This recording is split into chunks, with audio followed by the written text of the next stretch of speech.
Hello.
It is Wednesday, Thursday. I always get the day wrong. It is Thursday. It is another day, another stream, and today we're gonna do something. Well, we're gonna do something new today, and then we're gonna go back to something old. Okay. So the first thing that I want to do today, which is also the sort of main topic, I guess, of the stream, is I wanted to go. You know, from time to time, I always like to check in some, different subreddits, I guess you could say. Sometimes there's some pretty cool stuff in there. And one of them being the Blender subreddit. So what I wanted to do today, welcome back, God Stephen. Hope you enjoyed your Thursday. Hope you enjoyed your day. What I wanted to do today is I wanted to go into the Blender subreddit. I want to go explore in the Blender subreddit and see what we can find there, and get inspired, talk about some cool things, maybe even discuss how they might have made the things that they've posted, how the original creator might have created the piece, and yeah, just maybe find some cool pieces. That's gonna be the first part of the stream, and then the next one would be to go back to the Chun-Li figurine, because now that we've finished the hair and the body, we can now go to the clothing to give it, the last little touch of character to hopefully make, the figurine look like her. I think, we're pretty close. I think when we add the clothing, then we have everything we need. So yeah, that's gonna be the, I guess, plan for today. So yeah.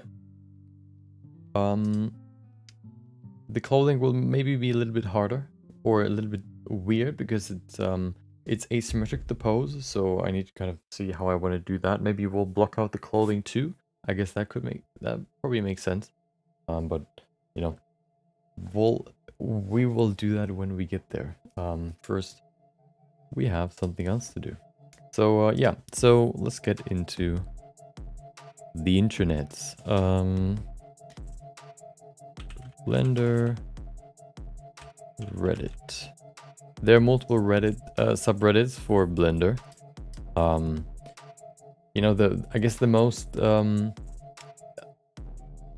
I think the biggest one is actually the actual Blender subreddit, not any other subreddits. I know there are more, like Blender memes, or I think Blender help here too, and Blender memes, best Blender pose. Oh, okay, that's just already sorted.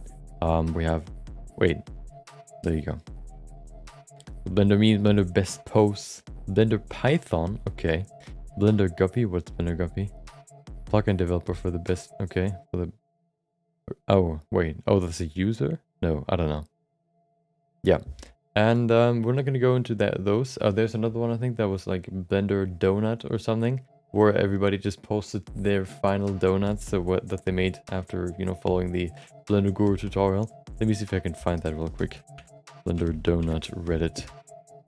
So here's the Blender Donut renders, where you can see people just posting all their donuts.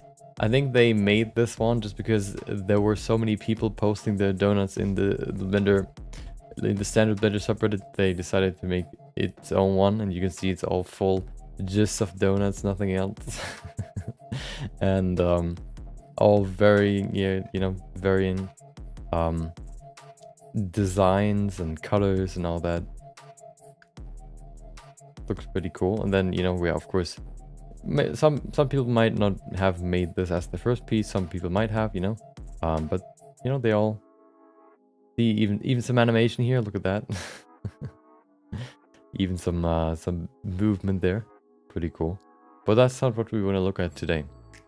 We want to look at the official Blender Reddit. And I think I want to just go through the hot post. We could also go through new, but I think I want to go through hot. Because hot is like, or we can go through top of, I don't know, this week, maybe. I don't know how much you know, how much gets posted in here. So I don't know how, you know, how many there are. But you know, if there, we can also go back to hot if you know, if you want to see more. The final donut is legend, not true. What do you mean? Not true. Okay, yep. So here's the final, the actual Blender Reddit with an old, I think, Splashhawk, but you know, who cares? 504k Blender fans. I think those are like people that follow the subreddit. And okay, let's look at the first one. The first post in here, the most upvoted in this week, is an animation, it seems. Waves in the forest. Wait, it just animated. Why is it not? Oh, there you go. Looking at nicely animated Blender forest with some nice hold on, why is the quality so low? Let's try it again. Come on, let me watch it in 720p. So a pretty cool animation. I like the sort of organic feel and how everything moves around. So I think, dude, it's on. Okay, well, I like the it looks very natural. I like that. It's sort of it has this organic feeling, and it still looks very natural, even though, you know, the forest or the ground wouldn't really move like that.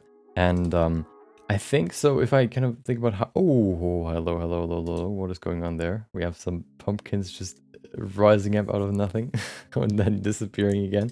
So I think the way this all moves, and the way this is sort of you know, some other characteristics like these here in the front sort of popping up and then going away again, or the one here in the back. There's another one that just disappeared. Then there are a few, especially when it goes very close to the ground, they just kind of rotate. I think that they played around with some geometry nodes in this one, because I think that's sort of one characteristic of geometry nodes, that if you like sprinkle stuff, or you use the what is the distribution node or whatever, if you use that to place some stuff like these mushrooms, for example, on the ground mesh, and you move the mesh, I think it can easily happen that you rotate, or I guess you rotate, or maybe even remove some of these you know, individual pieces, just because for example, if you use the distribution node and you have there are different settings how you can use it. One of them is just a random distribution, and the other one is basically so that the individual instances of an object are not too close to each other. And I think if the wave modifier sort of stretches the geometry a little bit, or the distance between the mushrooms, that's why some pop up and some, you know, just you know, just most of them stay, of course, but some just kind of, you know, go away or appear all of a sudden. It could be because of the node that sort of distributes it with a certain distance between them.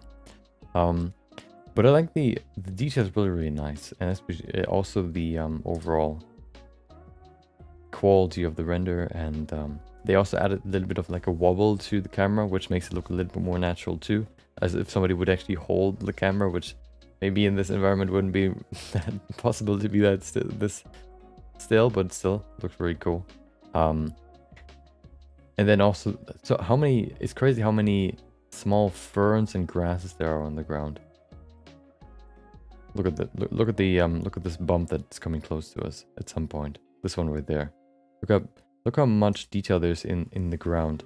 It is still, I don't know why, but it's not really giving me a lot of resolution here. It's supposed to be 720p, but I don't know. But look how much detail is there. One thing that makes this so great, I think, is that they really paid attention to variation, as I always like to say.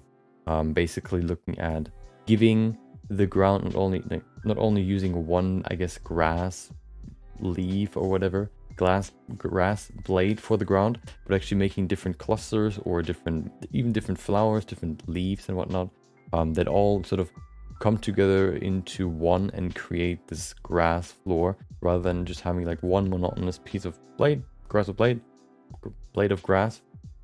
You actually have like a distribution of different types and different shapes and different sizes, which really quickly, if you do that, can create a very realistic and convincing sort of grass, floor, I guess you could say. And then also the leaves moving, which is also pretty cool. I guess that's been animated. That's what would be my guess, but maybe not. Maybe there's something else behind that, but it looks really cool. I like that one a lot. It is deservedly highly upvoted, okay? Looks really cool. How do you animate the grass and trees blowing in the wind? Creating your particle scene in this case. Okay, maybe they use particles, but maybe not. I don't know. Take a field effector and change it to turbulence. Rotate it or change its position, and you will see that depending on the setting of the field effector, the particles in the scene will react to its movement. Oh, so yeah, I guess if you wait. How would you keep the grass on the ground though? Wouldn't it just fall down? Welcome, Royal Russian. Hope you enjoyed your Thursday. Thank you for sculpting tutorials. They're really helping me. Thank you for watching them. I appreciate it, and I appreciate the message. Always nice to hear that they're helpful. Okay, yeah. Any reason why some mushrooms are popping up? Oh, there it is. Any reason why some mushrooms are popping out in and out of existence? Is it moving? Is moving the mesh changing the particle count or something? Those are the ones I'm eating to keep. Okay, well. And then they're talking about drugs. Is there any like actual explanation? Yeah, I think it's something like the distribution needs to have a certain distance between the different instances or the different particles, so it just, removes them or adds them depending on how much distance there's. Or if there's like a little spot where there could be another mushroom, they would just add it there. Okay, let's go to the next one. Mirror Lake. Oh, wait, hold on. Oh, another animation. Seems like animations are very popular here. Let's look at this one. Looks like so at first I thought it's a painting, but it's actually not, as you can see. Or like a 2D image. It could still be a 2D image with these trees, for example, but by using, well, first of all, I think it's a 3D scene. I think that's fairly visible with the sort of object. I think it's called culling here in the front, or this parallax effect, where you can see behind this rock. So it's either made by having multiple planes of images that they maybe rendered also in Blender and then put together into this composition, or maybe they also just used, maybe everything is like a model and everything is like, texture painted, like it's been drawn. Either way, I think it looks very, very aesthetically pleasing one, I would say. It's has a nice sort of contrast with cold sort of colors here in the background, some in the sky too, especially in the water here too, and then we have some nice warm colors coming from the sun. It seems like from the right side. Yeah, you can see here on the rocks, you can see the sun coming from the right side. We have this dude there too. Yeah, I don't so if this would be like a 2D sort of effect where you use different images, I think this dude would not be 2D image. This would probably be a model. Overall, it looks really nice. It's it looks very painterly and very well made, very clean. It's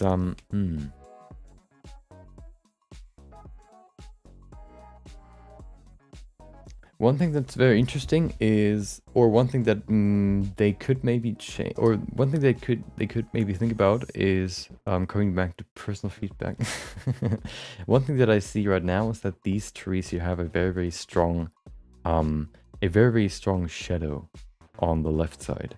The right side is very nicely lit because of the sun, and then the other side is very dark. For the mountain, for example, we don't really have that. The mountain is very lit from both sides, which is interesting.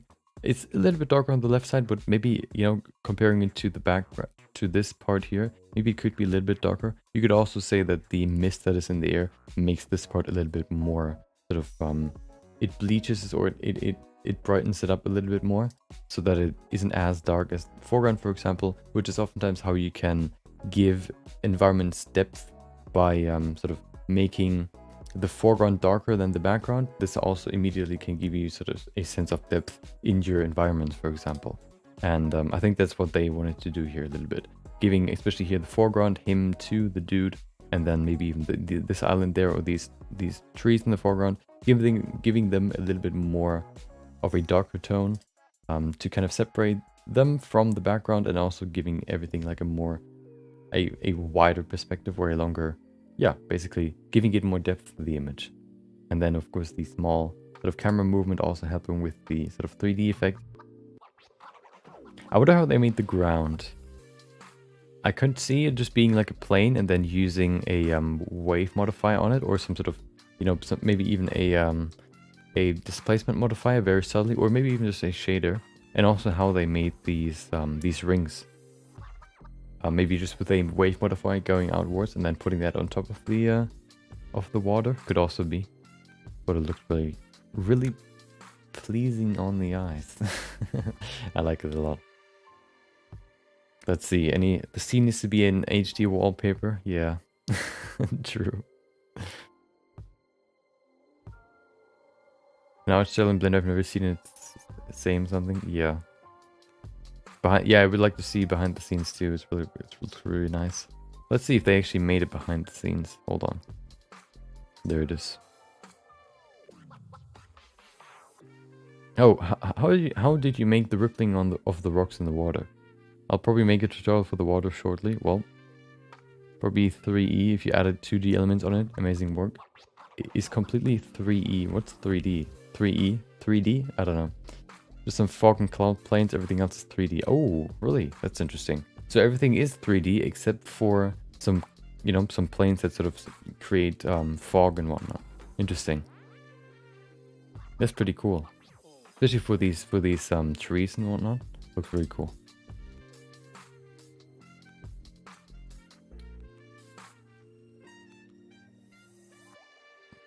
Okay, yeah. Planning to do one once I find some time. Okay, well. This time looks like we need to wait a little bit longer. After half a year with Blender. Oh, another animation. Okay, hold on. After half a year with Blender. The next animation.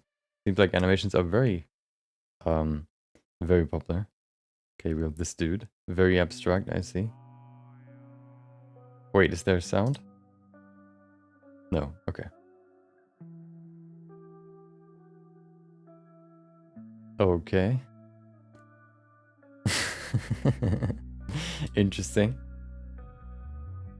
I mean, you know, I wouldn't say that half a year with Blender, something like this is not impressive. I think this, you know, after half a year, I don't know what I did after half a year. I don't think I've done something like, I haven't really done animations that much.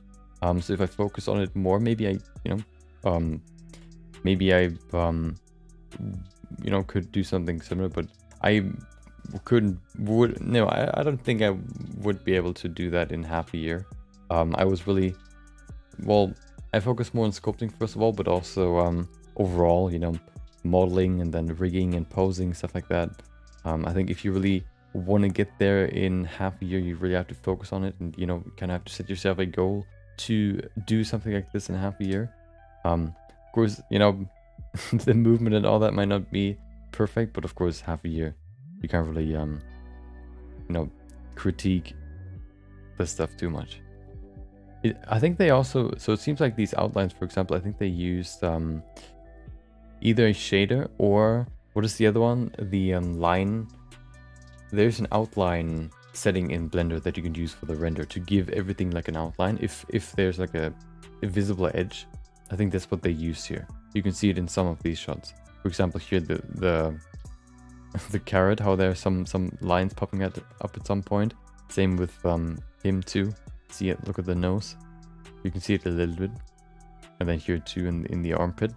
So I think that's just the I think that's the line art modifier or overlay that they used that then creates these sharp lines on the edges.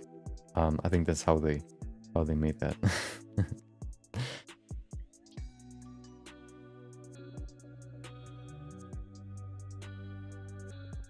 I don't know exactly what the story here is, but it's very very interesting.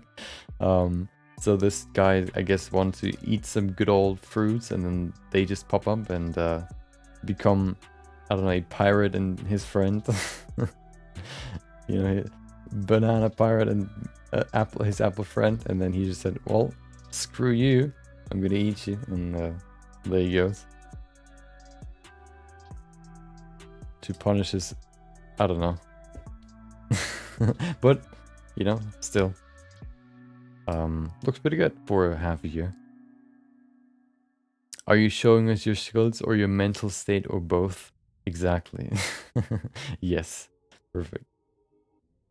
Don't hug me, I'm scared. Bloopers. Yeah, exactly. It has sort of this this abstract but also sort of lightly creepy vibe. This was an Adult Swim ad. Weird videos for 3 AM. Better than me after 3 years with Blender lol, but I only have 600 hours added. Oh, sounds like somebody's using it on Steam. You flexin'. This shit's weird as hell, bro. What's on your mind?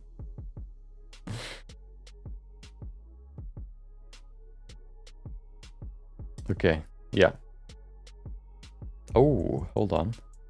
Got it. Another animation. Dude, animations seem to be very popular here. So if you ever want to get the top post in the Blender subreddit, make sure to post an animation. New React streamer. Exactly. The review streamer. Hold on. Okay, yeah.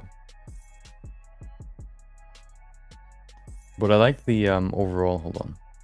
I don't know why it always pops to 240. But it's similar to the one and to the other one. To the first one, the grass looks very organic, looks very nice, has a nice depth to it too. Like here we have a nice bright green. At the bottom we have a more, like, of course, dark green with some nice contrast here in between these grasses. I also like the sort of turbulence, I guess you could say. I guess they use turbulence for this jiggling, and then going with the lawnmower going over it. It's I wonder how. Hold on. So, I'm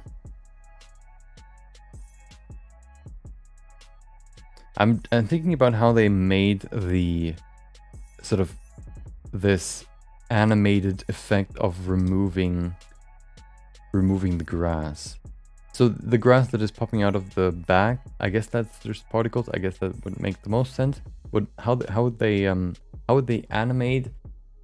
So my first guess was basically using weight painting to basically, I guess, how would you call it?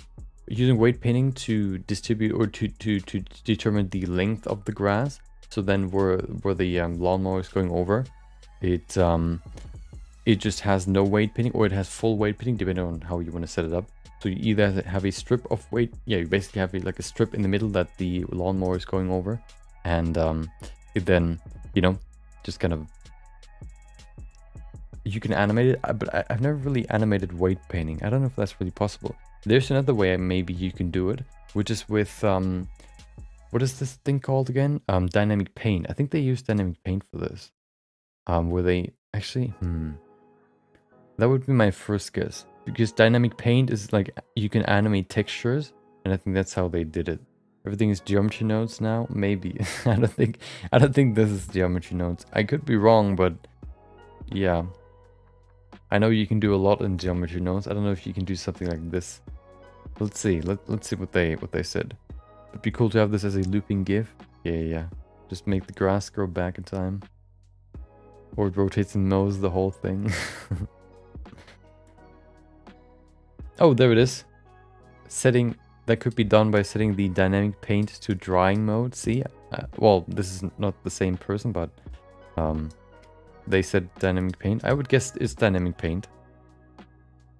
How did you cut the, I'm assuming, hair particles? Dynamic paint. There it is. I knew it. Weight. Yeah. So you create a weight map with dynamic paint, and when the what is it? The lawnmower goes over it, it paints in that spot. And you know, dynamic paint, you can set it up in a way that the other person mentioned, that it dries. So it, you know, if you draw, it is pure black. But then if you leave it there for a while, it gets, you know, brighter and brighter and brighter until it's gone. And then yeah, you mix it together, I guess. Vertex group controlling either dimension or length of hair. Yeah. But I'll make a tutorial video on it of it tomorrow. Nice. Yeah. Yeah, that's what I thought. Welcome back, Kenji, and you know, welcome back, MO, I guess. My Twitter's full of geometry nodes magic, so I think, I don't know, I just say geo nodes. Yeah. You can do too much with them now. There's an infinite amount of stuff you can do, it seems like.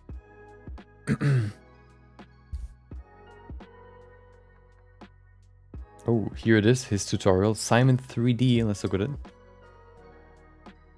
Where's the lawnmower? I need to see it. Lawnmower is not here. Particles are underrated. Impact frames, anime inspired impact. I do not see a tutorial. And I am disappointed, okay, Simon? I'm disappointed, but still, good job. Good job with the with this piece. I like it a lot. It looks very organic. That's what I like about it. And it also looks very, very calming with the background in this nice sort of greenish bright blue. Been exploring geonodes for a bit, and it's crazy. Yeah, I did a little bit. I recreated some flowers on stream, but not too much. We looked at some, you know,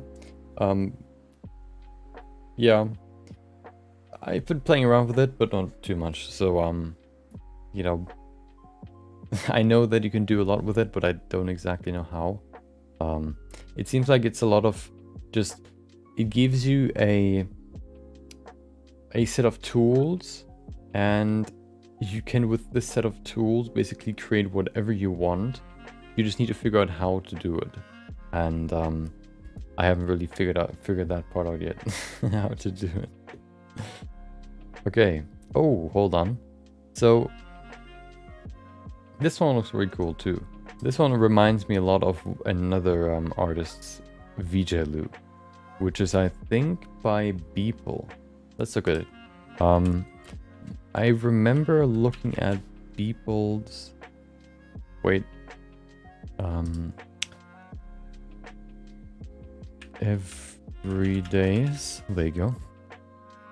He, you know, creates an image every day, like a CG image. He's now at 5,399 consecutive days. And he also makes VJ loops, basically like you have a DJ, which is like disc jockey, and then you have VJ, which is another sort of person that sort of manages all the videos that go around, or that sort of show on the stage, rather than the person, you know, you're not the person that plays the music, you're the person that controls the video and the effects that go around and sort of happen during the show. And for these, you use VJ loops to sort of you know, to sort of mix them together to create a cool show, I guess you could say. And this one's the one that I mean. Oh, there you go. This one's a little bit more dynamic, I guess, but it looks very similar with the person running towards something. Here it's the sun in this very moody and, you know, oh, hold on, can we repeat that? Yeah, there you go. In this very moody and, you know, dusty or misty sky. Does he use Blender? I don't think he uses Blender. I think he uses Cinema 4D and a lot of, you know, assets. Otherwise, you can't really, you know, create these kind of... Well, this one I don't think he made in one day, but the other pieces that he made, he uses quite a lot of different models and combines them and mixes and matches them, you know, to create his pieces. I don't think he uses Blender, though, as far as I know. Yeah, but this one reminds me a lot of that one, of this one. It's still different. It just reminded me of it. There you go. The animation is a little bit smoother, I think. Maybe the camera is a little bit, I guess, a little bit smoother too. I like the background with these clouds. Yeah, I guess once again, what are these clouds? I would say are they geometry nodes?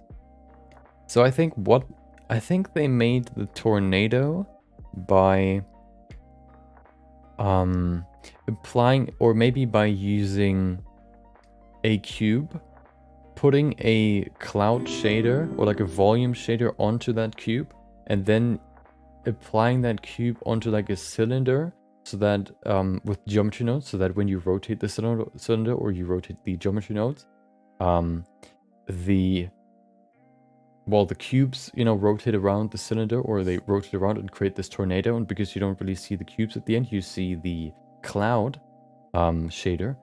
That's why it looks like this. That would be my guess if I look at it right now, like this. I think that's how they made that. I could be wrong. And then of course they have some simulation here in the foreground with these rocks. But yeah, I think so. And then of course they could just animate their character in the front, or they could also use, I think there's Mixamo, a website where you can grab animations where you could get this, for example, or you can make it yourself. I like the look of this too. This nice light in the background gives it this nice outline around the character. That's another thing that you can keep in mind if you want to create like still images of cities, or still images of like an environment. Putting light behind the focus point of the object, or of the render, like if there's like a church in the middle of, I don't know, the city, and you want to sort of set the focus on the church, you would basically like, you could place lights behind the church so that it kind of creates like a halo effect around the church, to kind of let it jump, like kind of be more, I guess, you know, to put more emphasis on it. So the reason why I think those are shaders is because of the way that these clouds behave. They don't just rotate around the object, they appear and then disappear again. And that's usually what happens when you create a cloud shader and then you move the cube around that you use for the shader. Tornado might be from a bad normals tutorial, could also be. I think they made one recently. The animation is super realistic, so with that I can see common misalignments of a person that almost never runs. It's amazing, but all I can see is a soldier that has never run before in his life. Flat-footed? Hold on. I guess a little bit. Okay. Yeah, it's a mocap. Yeah, from Mixamo. So they use Mixamo for the animation. That's what I thought too. Delicious. Maybe an unworthy comment on a very nice piece of work. You probably spent a long time. It's delicious. Looks like a DJ visual, true. I basically made it for music visual. Nice. So he actually made... This is actually supposed to be a VJ loop. I see you watch Blender tutorials.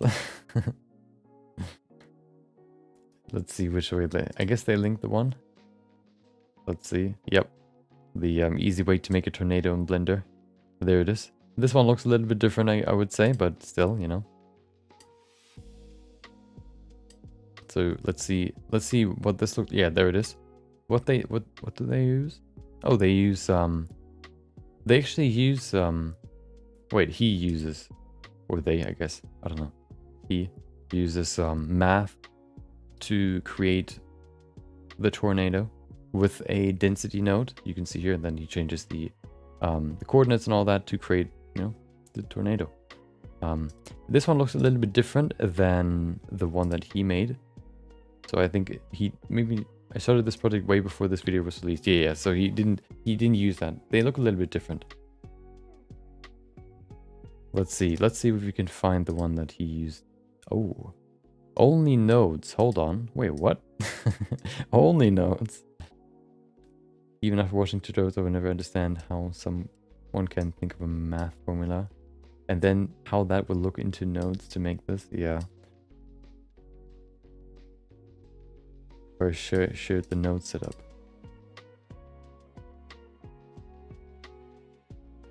Looks pretty simple. Spiral shape, so he created the spiral shape there, and then the main shape. Okay, and then he added some noise to make it look wobblier and all that. Let's see. Hold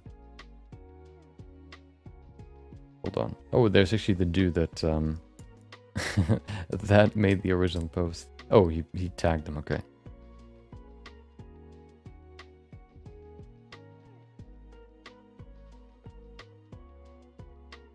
How could I learn? Yeah. So I think...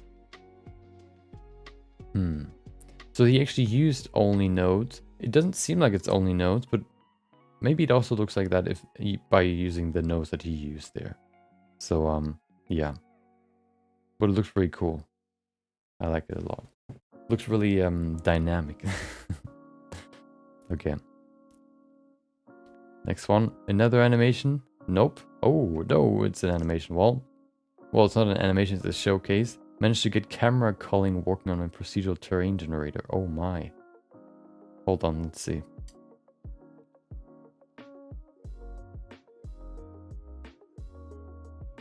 So, okay.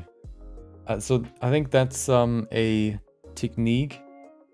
All the NFTs in OpenSea are going to be tornadoes now. Welcome back, Dusty. Hope you enjoyed your Thursday. So this is a technique that you oftentimes see in games. It's basically to reduce the performance that something requires, like a game, for example. If you don't see an object, why would you render it?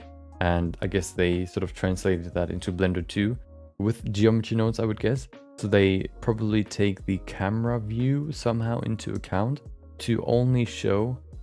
Maybe they scale it down or whatever to only show the geometry that the camera could see. You can see there's like a slight arrow down there, but other than that, you can really well, you can see very well how it's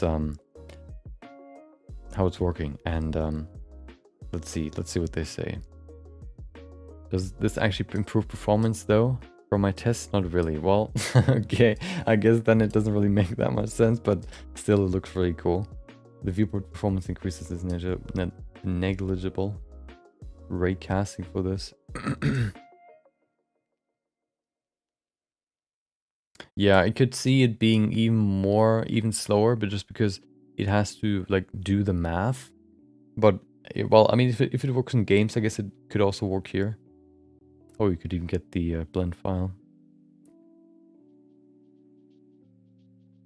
Yeah, there it is. I took a rendering class and we've seen that this is something that most real-time rendering engines do.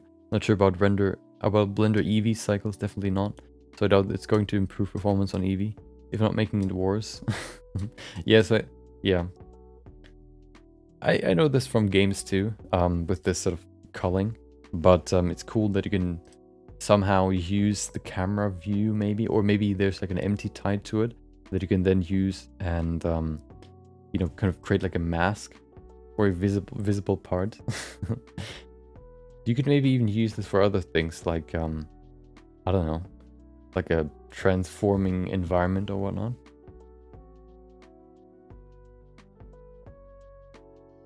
Oh, he said even he uses ray casting for this. I don't know what ray casting exactly is, but it looks to be pretty cool. Let's see if we can somehow understand the ray casting. Okay, well this is already... Oh, there's the actual ray casting. Okay, hold on.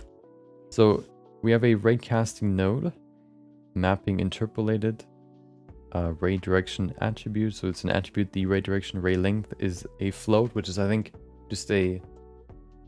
What is a float again? Is it just a value?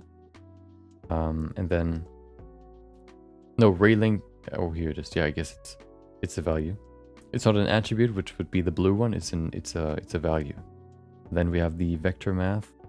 Object info, he uses the camera, so he plugs the camera location into here, subtracts it, and creates a position.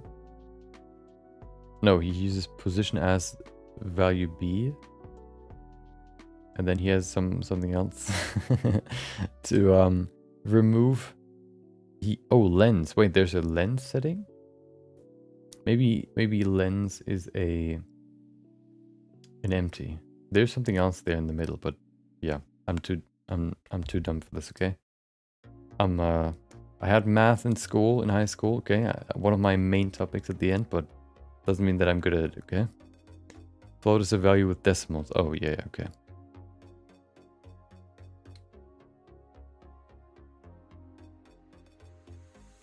I may have linked the wrong tutorial. Well, okay. Yeah, so that's the problem. That's the problem that I thought about too. If you if you use this culling technique, the problem that can arise is that if you move the camera, like if there's a shadow sort of shining to the right, and you move the camera, like you rotate the camera to the right, so that, for example, the tree or whatever that creates the shadow gets unrendered, the shadow would disappear too, because the object doesn't exist technically.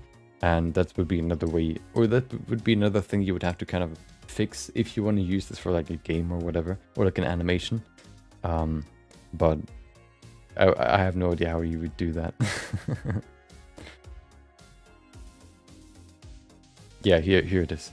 You may not want to cull objects, only terrain, unless they're a certain distance from the camera. That will cause an issue with shadows and reflections. Yeah.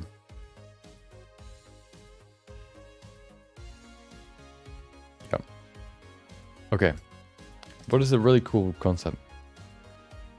Mount do that?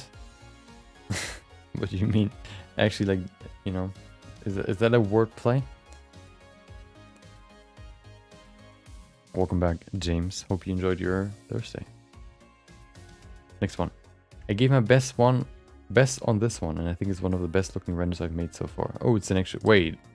Oh wow. Okay, so I thought at first glance when I just read this, I thought they added something to this, but it seems like the whole scene is rendered.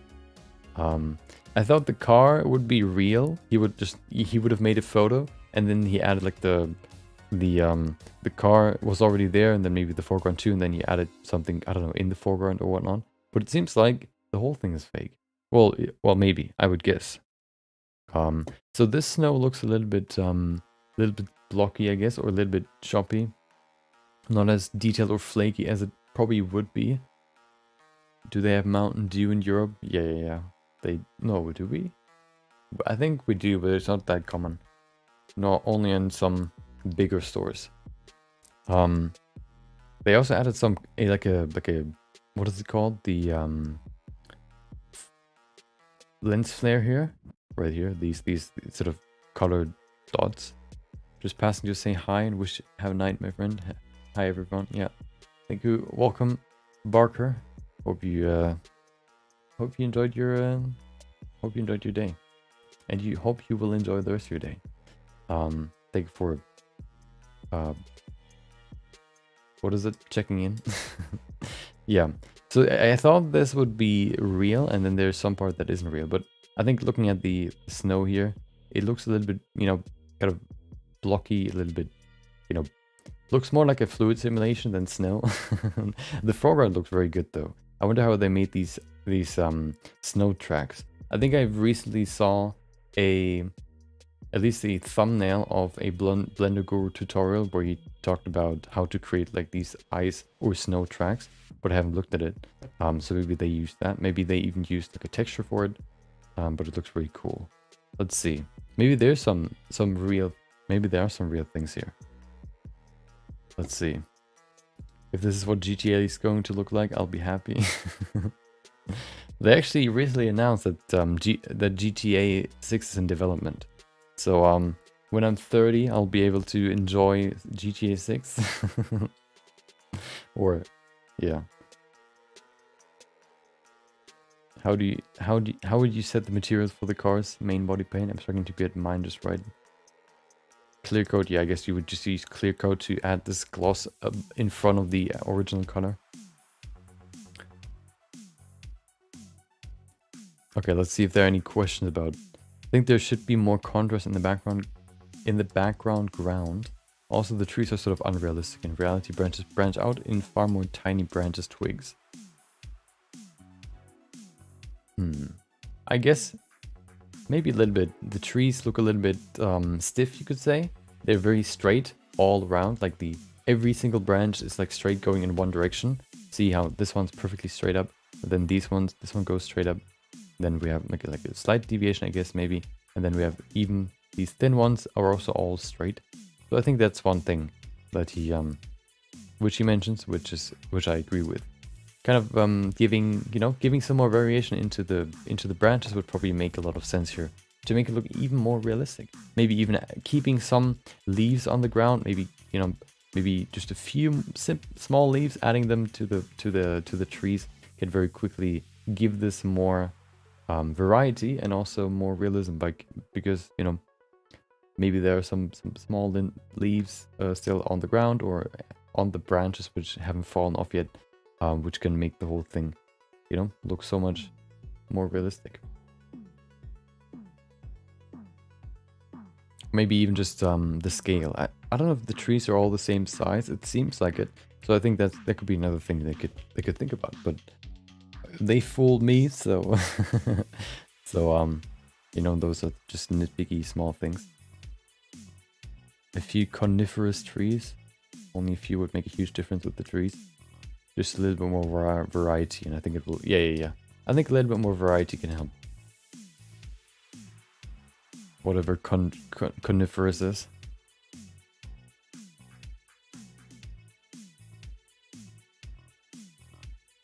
I wouldn't have believed this was a render at first glance. Those pristine tree branches are a giveaway on a zoom in. Yeah.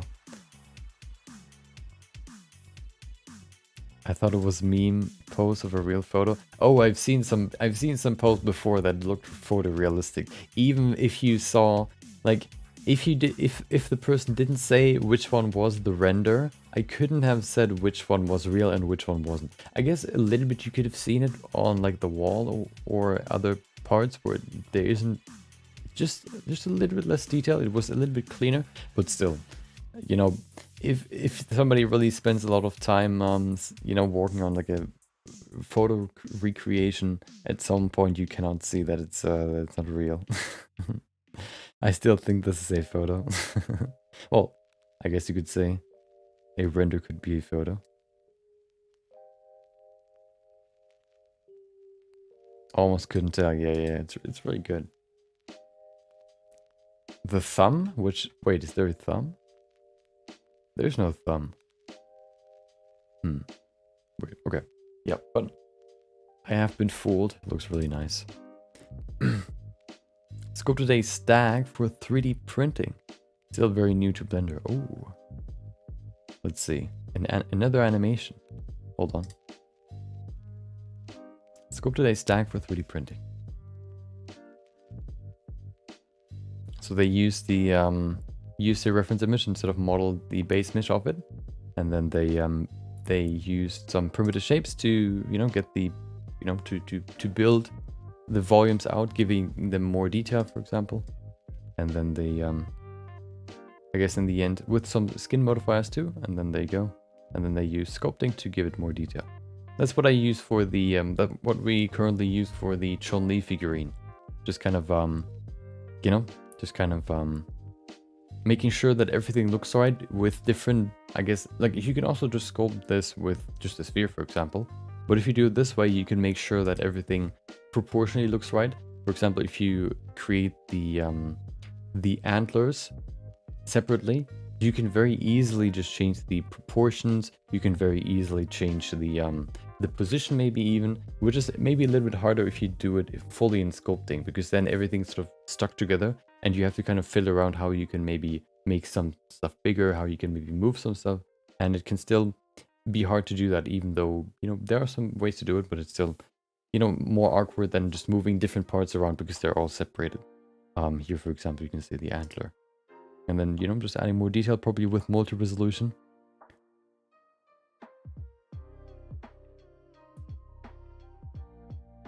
And then even, yeah, there it is. The good old clay subs brush, my favorite brush, in which they used to create the fur. And then they actually 3D printed it, but we, you know, we can't really see like a good shot of it. But it still looks very good in the end here. The render also looks very good. How it sort of how the light sort of wraps around the model with the nice dark background behind this bright outline, really, you know, letting you focus on the object, the silhouette of the object, making it way easier to separate the object from the background. I think that's really, really, really cool. I like these sort of renders. They look very, like, I like renders that look very soft and very, like, clean, and this is one of them. One thing that maybe looks a little bit weird is it seems like the right leg is a little bit too long, maybe. It's scraping over the ground, even though it's already like it's lifted up. You can see it here.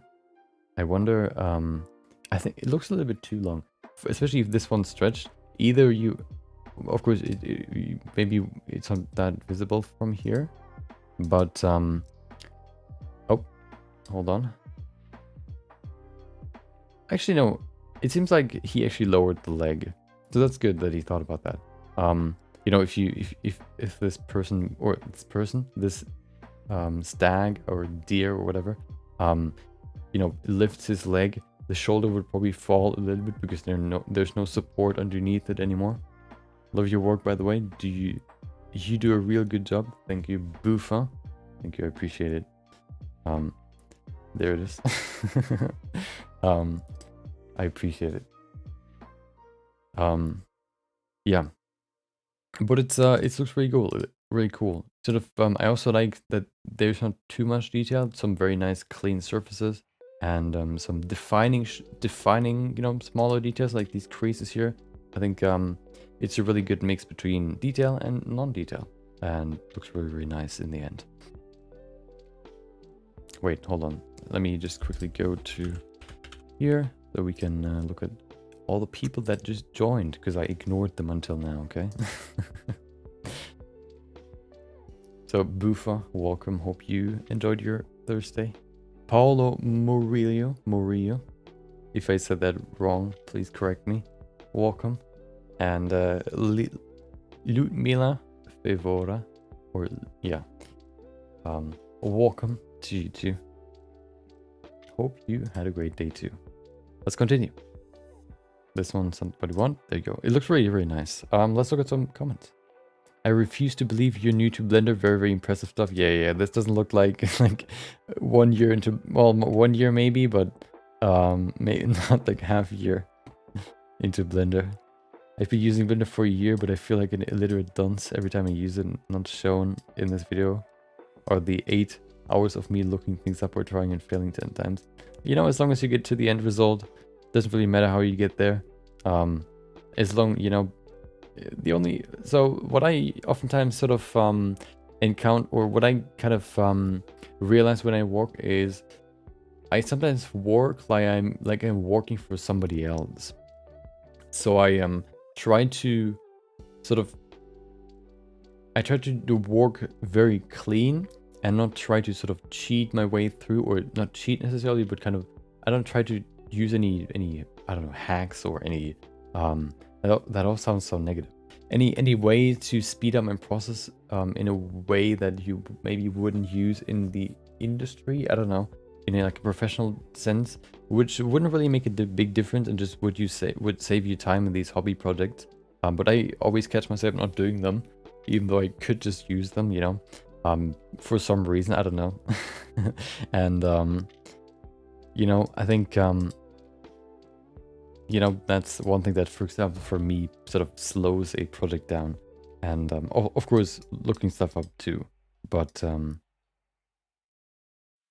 you know, as long as you get a good end result, I think it's all worth it. And, you know, the end result oftentimes matters more than the way you get there. So, you know, it's not necessarily important, or it's not, it's good to think about how you do stuff and if you can do it better, but it's not necessarily, I guess, always, you know, the most important thing. Doing more projects can sometimes be more valuable than doing one project perfectly, basically, in terms of the execution. I do have clay sculpting experience and a kinesiology degree. What is kinesiology? Anatomy and form come from. What is kinesiology? Is that how stuff moves? Kinesiology is the scientific study of human body movement. Haha, I knew it. Studies of human and animal motion include measures from motion tracking systems, electrophysiology of muscle and brain activity, various methods for monitoring physiological function, and other behavioral and cognitive research techniques. Yeah, that's why I think that's why I was sort of I was impressed when they added the shoulder hanging down, because the foot is not on the ground anymore. I think that's something that you sort of learn during, like, first you learn how a body is built, and then, at least for me, and then I learned how the body moves with the individual pieces, and what happens with, like, if you pull your arm, your shoulder gets pulled forward too, not just your, like, your hand or your wrist. If you pull more, you can see your shoulder moves forward too, or your whole upper body moves, even though your hips don't move. Maybe your head stays in the same place, stuff like that. I wouldn't really expect, you know, somebody to know if they've been maybe sculpting for like a year, or maybe, you know, half a year, especially not half a year. Maybe not. Yeah, I think, yeah. The print photos. Let me see the print photos. Oh, I think they used a resin for this. It seems like it's a resin, because no, it's not a resin. You can see the individual layers, but they're very, very fine. You can see them right there a little bit. But looked really, really nice. Oh, so they actually wanted to do it this way, where you can see like the light shining through it. This glass effect. Looks really, really nice. Especially the antlers.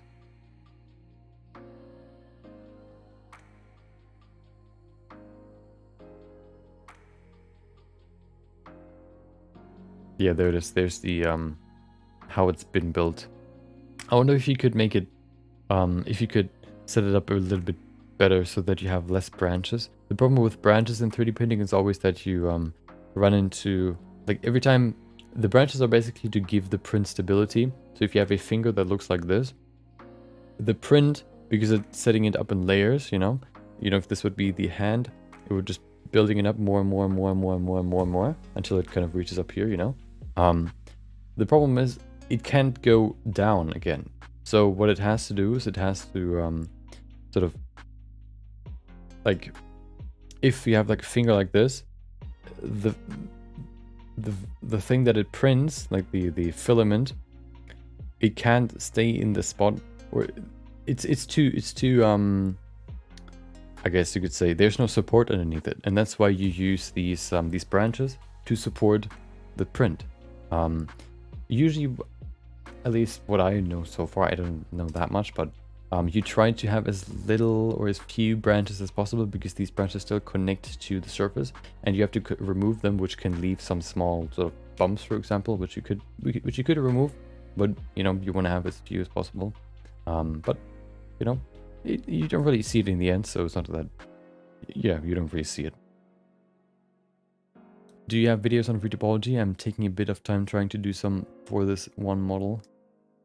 I have, and it could be done a lot better, but yeah, just wondering if you do. I have a retopology video that outlines how to do retopology, but I don't have like in-depth retopology. Yeah, I don't really have that. yet.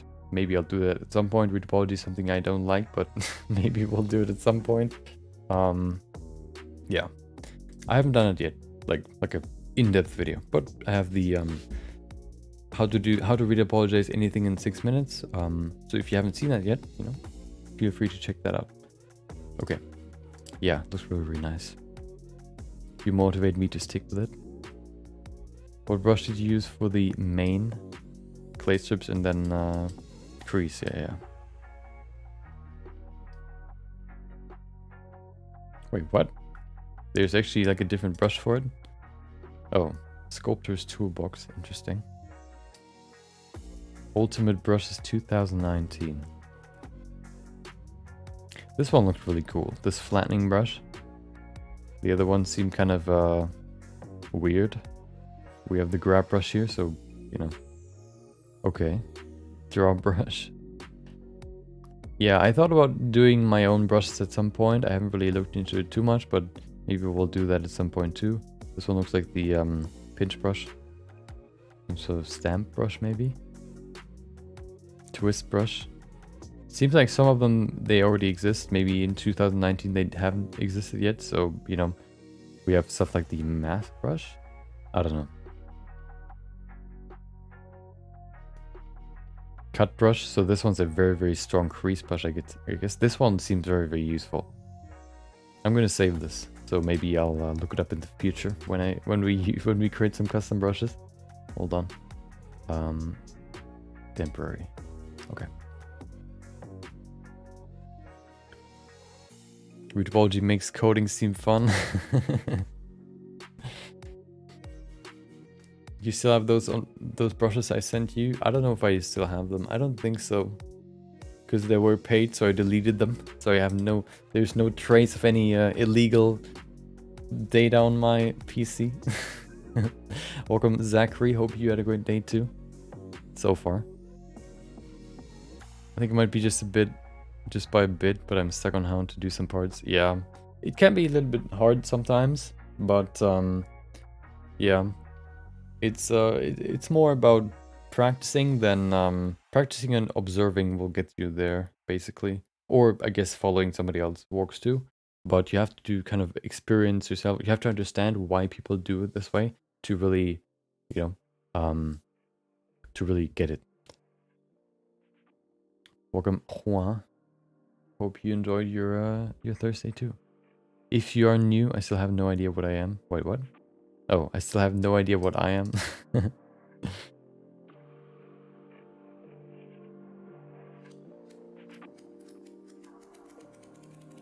Yeah, there's the front. Yeah, but it looks really, really nice. I like it a lot. Very nice render too. Okay, let's do a few more. Oh, hand with reflecting sphere. Oh, so he created not only the hand but also the reflection all around it, which is really, really nice. That's a pretty cool idea. Hold on, it's a work in progress too. Welcome back. Hope you enjoyed your day too. If you do make a brush pack, you should sell it on the marketplace. Nope. I will distribute it. If I would do it, I would probably just, you know, put it on my Google Drive folder and then put a link in the video that I would make about it. Okay. Look at that. Look at that perspective. Look at that. What is it? What would you call this? A fisheye lens, but in form of an object. This is a really cool idea. Escher, and with the reflecting sphere. Is that an actual image? Hold on. Is that the right pronoun? Yeah. And with the reflecting sphere. Ah. There it is. Here's the original. No. Oh, it's a drawing. Is it? Yeah, it's an artist that made it. That's cool. And then he recreated it in 3D. That's really cool. It's weird seeing the the difference between the super detailed and super realistic, or you know, pretty realistic hand And then looking at the face in comparison, the face looks kind of a little bit scuffed, I would say, but still, you know, overall it looks really, really nice. You got the distortion in the hand, right? Looking at the render here. Yeah. One thing you could say is maybe the face is a little bit washed out, maybe because of the light. It seems like you don't really see the structure that well. Maybe, you know, the lighting could be a little bit better, although I guess it's supposed to represent what we can see here. Maybe bringing the light a little bit further back so that this part here is light gray maybe instead of white could help there too. Just some small things to give the face maybe more shape. Right now it looks quite flat because, you know, you like, hold on. Excuse me. See, there's no, you can't really see any structure here on the left side, and the right side is quite white. I think bringing the light a little bit further to the back makes the front here sort of grayish white, and the side quite bright white, which gives the right side already some structure. And then we could, for the left maybe, you could introduce more shadows maybe. I don't know. To just kind of show some more structure in the face. But overall, the concept is really nice, and the render of the hand also looks very, very good. Maybe the small details look a little bit flat. That's what I talked about at the end yesterday when we sculpted a hand, when we practiced hand sculpting. Is I think it seems like they used maybe the crease brush to create these individual folds, but what helps a lot when creating the when adding these small details is not only going in subtractively, so you know, using the crease brush to go into the mesh, digging into the mesh, but also then using, for example, a draw brush or a clay source brush, maybe even just very, very lightly to give it to lift the surface up a little bit too. What we can see here, which makes this a little bit flatter in my opinion, is here, for example, all of these surfaces are very flat right next to the crease. We can see like a beveling going on, but the bevel I think can be a little bit more accentuated, I guess, by sort of using like a clay source brush, for example, to just kind of lift the surface a little bit up too, instead of just, you know, just digging in. Hoards it to himself. What do you mean?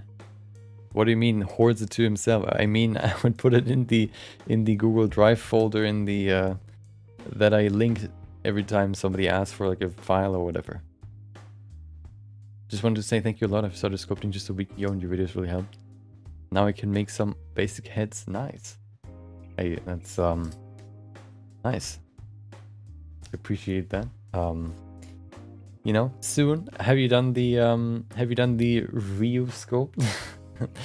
Or have you done the other tutorials, or you know, something else maybe? Maybe you followed a stream. Getting closer to this, so a bunch more little things I need to fix after rendering this, but thought I would post anyway. Pretty sure the Dutch artist Maurice Cornelius Escher would have enjoyed using Blender while creating hand relevant sphere. You're putting his skill to the test by recreating it. Yeah, this one looks really good, like comparing it to like a physically based render, and looking at how the reflection changes. Looks very, very, very nice.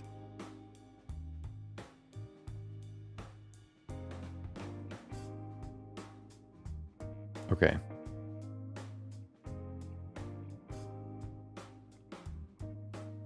Oh, somebody actually requested that of him, I guess.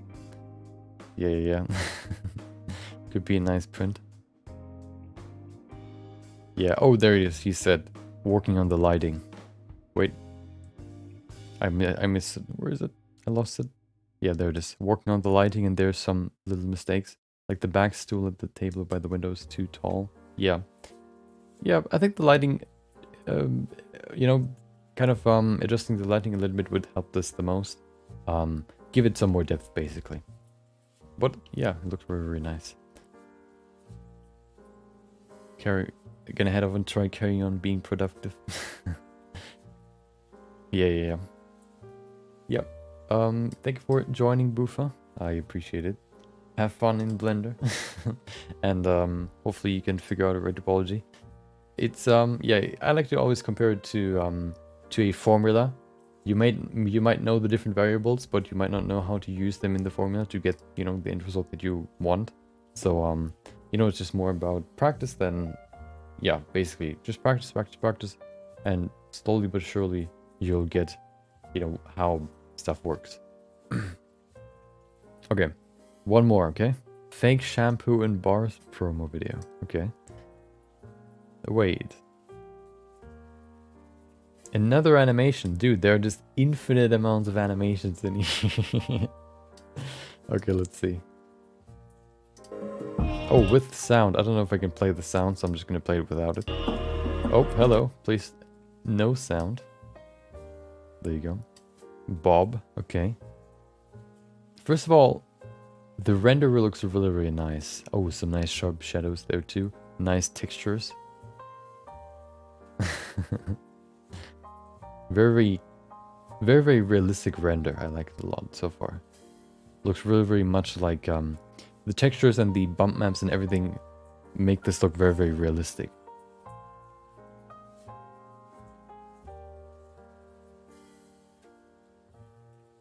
Nice fluid simulation to create the final final shape. Yeah. So bars over bottle. Yeah, it looks really, really, really nice. First of all, of course, the colors look very chill and relaxed and clean, and overall the aesthetics, especially because of all the small details, like of course the quality of the textures, but also the surface imperfections make this look really, really, really nice. Or also here, it looks really almost photorealistic, I would say. The flowers look a little bit weird. I don't know what it is. Maybe I don't know what it is, but everything else looks really, really, really realistic. Especially here, these. Look at the detail that all of these have. Like we have some subsurface gathering in the edges here. We have some because they're all made out of wax. You know, the light can penetrate through it. Stuff like these small bumps on the surface. Also the color imperfections. It basically includes everything that you basically sort of need to create a photorealistic image, or to create something photorealistic, what I always like to say. You know, first of all, of course, you need to define the base color, the base roughness, the base specularity, maybe even then the base subsurface gathering. But then you can also add variety to all these parts, which can very drastically enhance the realism in any object. So you can change the, which is what they did, like you can change the color variation. There are some bright spots here, there are some darker spots, color variation maybe with a texture. Then you can change the roughness variation, maybe some parts a little bit rougher some than others, maybe some have like, you know, they're pretty smooth, and then some have more like scratches, so they have they're a little bit rougher. Or specularity can change too, although I don't really change specularity too much. And then of course the big thing to really round out the whole thing are the surface imperfections on the surface. Well, surface imperfections. These small reflections that you can see here especially. Look at this little can we see it? Please. There it is. Nah, come, please. Maybe you can see it here too. Can you? Yeah, you can see it here too. I don't know if you can see this, so I'm just gonna do it like this. Look at these small bumps that you can see here, or maybe even here in the foreground. These small things are very, very important to create a realistic look. Nothing really is perfectly clean in the real world, so having subsurface or surface imperfections always helps make a surface or an object look more realistic. And you know, if you add everything like roughness, like, you know, all the things that I said, and give them variation, I think you can create really, really, really nice stuff like this. Oh, there it is. You can see it right there. The shine. That's what I mean. Here it is. Looks a little bit like cheese here in the middle, but here you can see the surface imperfections. That's really, really nice, because you can only really see it when the light shines on it. So while it's rotating, you can see, there it is. There you can see it, which creates this nice reflection and the change in the surface. which makes this look way more realistic. Yeah. Looks really nice. A really nice animation. Also with these woods there, they look a little bit, maybe a little bit flat, these logs, but you know, it's not really like a big deal. These ones look really cool. The water looks really cool. I wonder how they made the water. How they, it looks very, I like the contrast and the saturation in this piece. Yeah, and then the leaves also look very detailed. Let's see. I want to eat all of them. Please don't eat the soap. Looks like a starburst. That's really good. Are you a professional advert developer working to be one? Oh, nice. You can check all the details and full project here. Okay, let's see. Behind. Oh, let's see if we can find some behind the scenes stuff. Style frames. Okay, there it is. Process. Okay. Yeah. This didn't really, you know, we can't really see that much here, but yeah, it looks really nice. Has a very nice aesthetic. Looks very calming.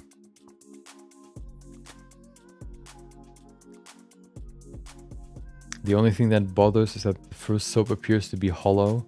Yeah, that actually, yeah, that's any idea you don't want the clients to think about. True. Yeah, that's the one thing that that stuck out to me too. How the first one, because of the boolean that I guess they used to kind of cut or to kind of let it appear, you can see that it's hollow. I think they used a solidify modifier for this. Yeah, I guess just removing the solidify modifier, which makes this solid, you know, or filled in the middle, would probably be the better idea. Because right now, you know, it looks like a soap that's just hollowed out in the middle, which, yeah, as they said, nobody wants to buy, you know. Imagine just getting, like, grabbing a soap and just crumbling in your hand. Yeah. Oh, an update. I guess with a new soap. Let's see. Let's see if we can see a new soap. Log in to watch. Well, see you later. Okay, well, I guess not. That would be a sick... Oh, I guess they ask about how much that would cost. I don't know. But, you know, every time I see these product renders, they always try to achieve the realism, and oftentimes they can actually do that. I'm always interested maybe in doing that myself, but I don't know. I always get caught in characters, which I like more, so I guess I'll just stick to that. But yeah, there it is. I think this is enough Reddit for today. Okay, so there were some really cool projects. Like this one I like a lot. This one, like the idea and the execution looks pretty good with a few changes. This one, like the end product and the render looks really nice. This one I didn't, you know, it looks really realistic on first look. Here the effect, you know, every time I look at geometry nodes or every time I see geometry nodes shown somewhere, it's always something new that you can do. Seems like the possibilities are endless. And maybe I'll look into it at some point, but it seems like a whole new thing to learn. And it seems very mathematical, which is why I don't really go into it too much. I don't like math. And then this one was also really nice, which doesn't, okay, please. And then this one.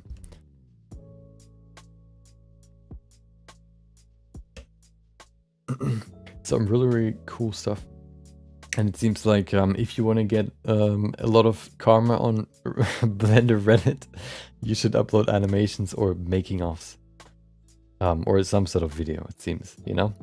Oh, this one is actually an image. So this is the only image out of all these. The other ones, oh no, this one's also an image.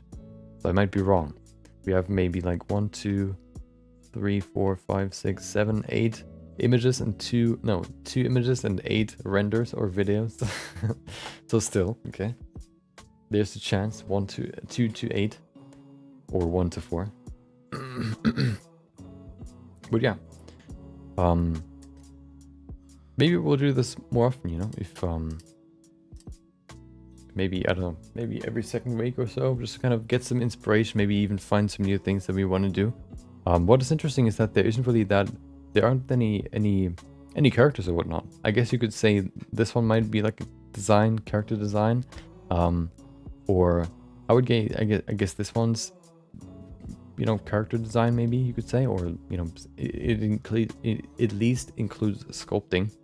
I guess this one, you could say, you know, the person, but it's not focused on the person necessarily. Shows you how much you can do in Blender. But yeah, this has been pretty cool. Yeah, maybe we'll do this more often. Okay, but now that we did this, I think it's time to go back to Blender, because we still have some work to do, and after getting inspired, let's use that inspiration as motivation and continue Chun-Li. Like yesterday, 2 days ago, we finished the hair. So it looks like this now. There are some things that I want to do different next time, but this is the final result. So now we can go into the clothing. So the clothing is one of the things, of course, that sort of defines her. So yeah, let's get into it and create it. I think I want to do it similar to how I did it with I want to do it similar to how I did it for Zeri, for the quick sketch,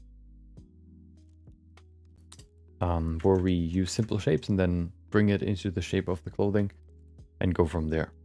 But before we do that, let me drink something real quick. Oh, hello.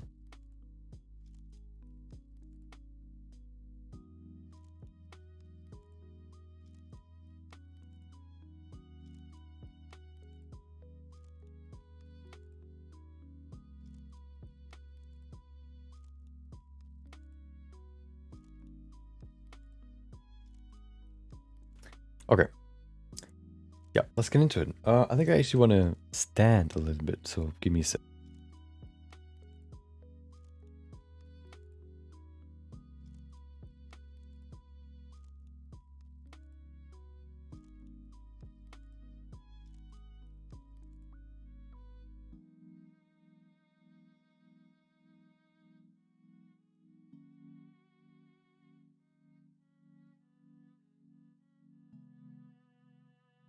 Why is my camera so hot, so low? It's an endless struggle. An endless struggle. I'm too tall. I don't know if hold on. No, should be high enough. I don't know. Okay, let's get into it. So I want to begin. I thought about how I want to do this. The thing that I theorized about is how I want to basically bring the symmetrical clothing into the asymmetric pose. Do I just want to sculpt each piece individually? Do I still want to use mirroring to a degree or not? I think I want to try using mirroring, maybe for these pieces here, because they still have rotation. So what if you now, for example, just add a world origin? What if we now just use a UV sphere and put that here to the shoulders, for example, for the shoulders? There you go. And then we use a mirror modifier and apply the mirror object, this one here. Oh, this actually works very well. So at least we can use, well, the chest as a mirror object to do it for the shoulders. So that's pretty nice. So maybe we can actually use mirroring to some degree for some pieces. Okay, nice. So yeah, I'm trying to block out everything first, and then we can go into more detail with sculpting. Of course, her clothing isn't really that crazy. She basically has like a top on with like a band on her waist, these two puffy shoulders, and these very big, I guess, arm or the, what are they called? The bracelets, I guess. Doesn't really seem like bracelets, but I guess they are. Let me pull up a new image that actually shows the outfit a little bit better. There it is. This one. There you go. So you can see here, puffy shoulders, pretty tight outfit here. You have the band here in the middle, the bracelets, and then of course these small, whatever they are, these cups here around the buns up here. And then of course, you know, the boots. And that's basically it. You know, I guess the sort of, whatever they are, like leggings, we don't really need to really add, because we can just turn the legs into those. And then we have the, I guess the undergarment too. But overall, I think it's a fairly simple, what do you call it? A simple outfit. I don't know why, but I can't think of any words today. Okay, let's get into it. So yeah, I need my tablet.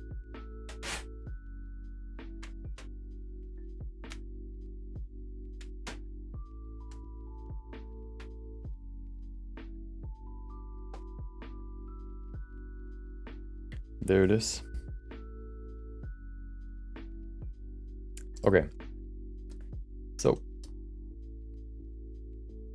So the thing is, can we actually use symmetry? We could.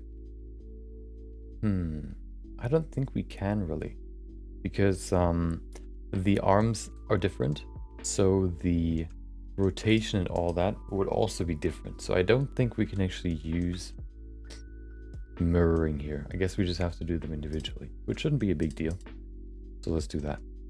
So what I want to do is here, just, use like a UV sphere, for example.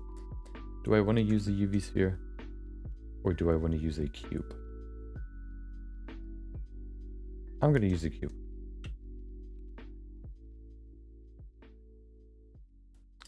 With some subdivisions, because the cube has better geometry, basically. There you go.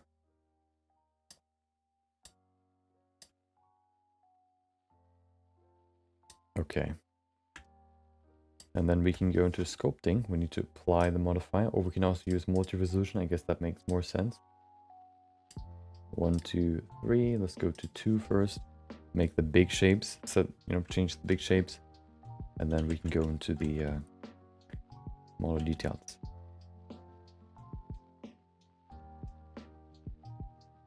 Where's the image? I just pulled it up. There it is. Nope, wait, what? There it is. Okay.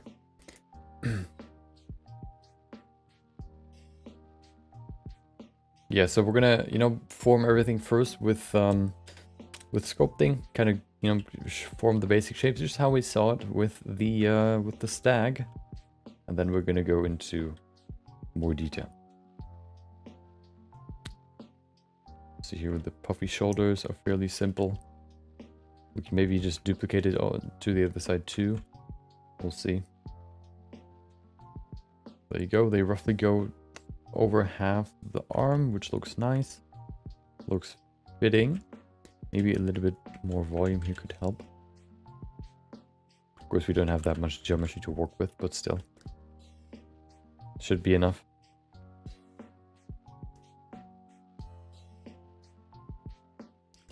Okay, and then we make a nice abrupt ending here.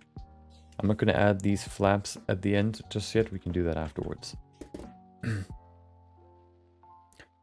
Okay. Oh, hello, cube. We can maybe even just duplicate this to the other side. Scale it -1. That didn't work. Okay, apparently that doesn't work for some reason. Why not? If I scale this on an x-axis. Wait, what? If I scale it on... If I scale it on... No, if I just scale it and then press 0... Oh, now it's gone. But why is it on the x-axis not gone? Weird. Okay. I guess I'll just rotate it. There you go. No, that's wrong, right? Yeah, it's wrong.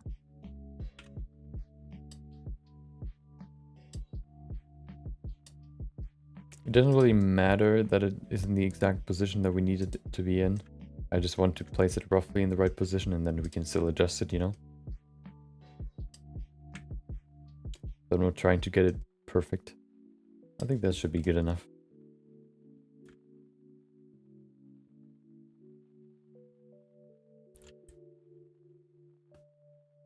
There you go. Okay. Look at that. Look at, what are they called again? These are they called floaters? The things that kids have on to swim. Are they called floaters? I think, right? I think they're called floaters. In German, they're basically called wings. sounds better in my opinion. And floaters. Maybe I'm misremembering, but I think that's what they're called.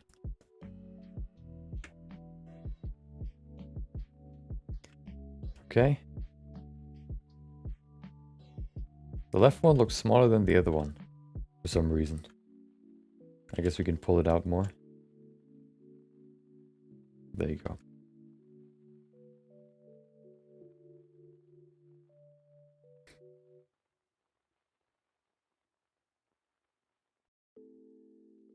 Okay.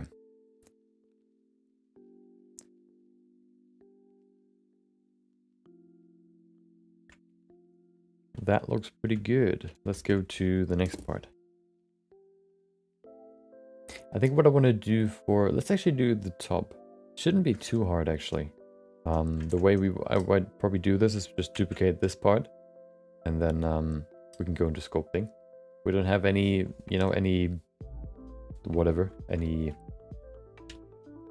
levels, multi-resolution levels, so we can just start sculpting. I want to turn this into a piece of cloth that is on top of, you know, the actual skin. And by duplicating this, we can now either remove it to, you know, put it underneath the skin, or we can also just erase it to create the clothing. And then we can still see whether or not we were too high or too low by, you know, but if you go too low, we can see the skin is right there. So this way we can very, very quickly create some nice clothing here.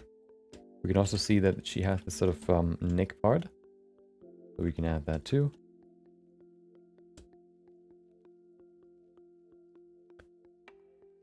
Make everything a little bit smoother, a little bit softer, because you wouldn't, her muscles aren't that big that you would see them through the cloth. And you can especially see if you're smoothing everything, how you kind of expose the skin underneath. Wait, is the smooth brush still on the other one? It is. That's better.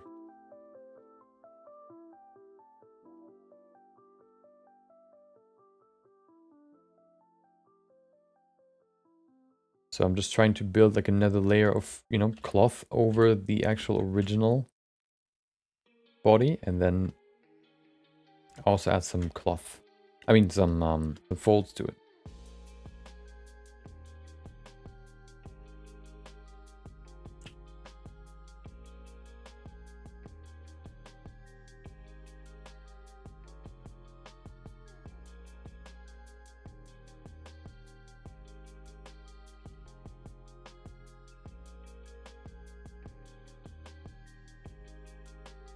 There you go, nice and high. We can also use the grab brush, of course, to adjust it. There you go. The front part is quite low, and then it goes quite high on the sides here, the neck part.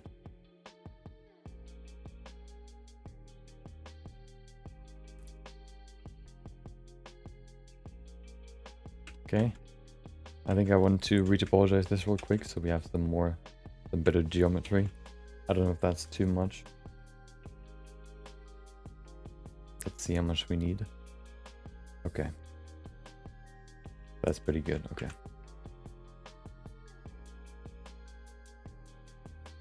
Making sure that everything is on top of the other layer.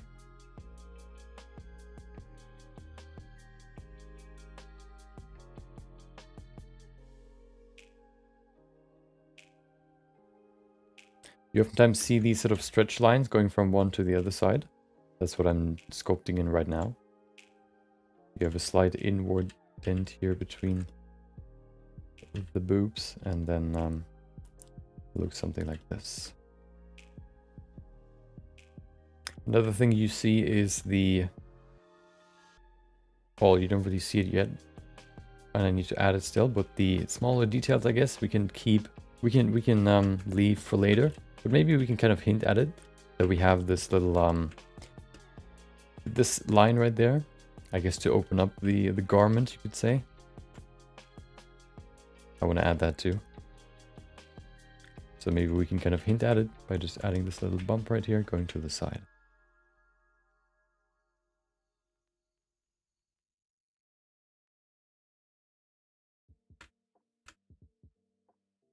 And then we need to especially smooth the side here.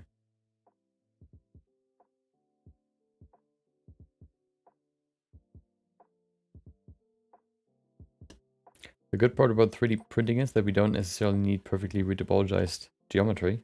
So we maybe not even need to fully perfectly retopologize this. We can probably just use automatic retopology, and that should be sufficient. Back from my holidays in Skyrim. Welcome back, adventurer. Sit down in this small tavern and enjoy the show. Are you using any mods or just plain old Skyrim?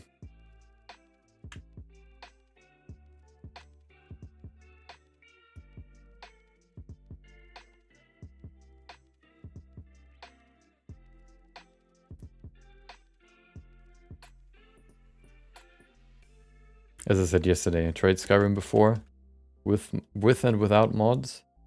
Both couldn't hold my attention for too long. I don't really know why. They're good games, at least from what I hear, but maybe they just seem dated. I don't know. To me. Or maybe, you know, it's just not my cup of tea.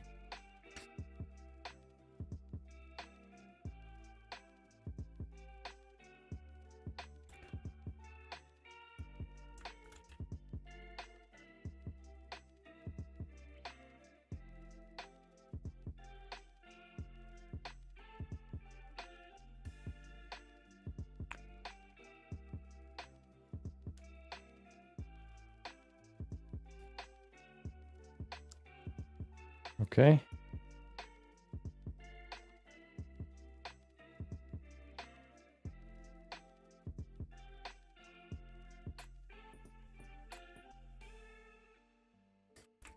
There you go. I'm not gonna worry about the folds too much yet. I want to focus more on the big shapes, you know, as I always like to say. So the folds come a little bit later, but I have them still in mind, okay? Don't worry. They'll not be forgotten.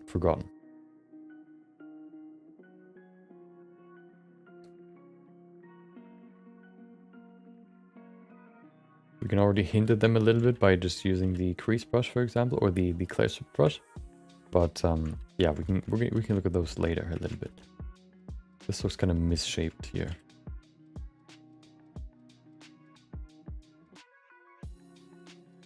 That's better. Okay.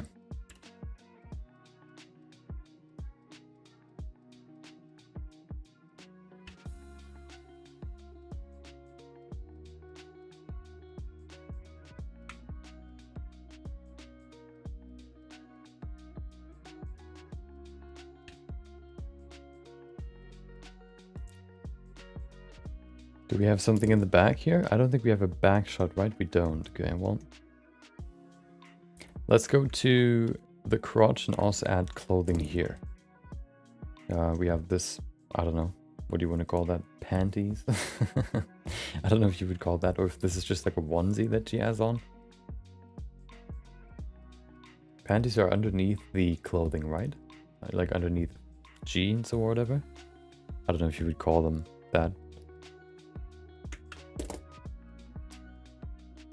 I haven't studied female clothing, okay?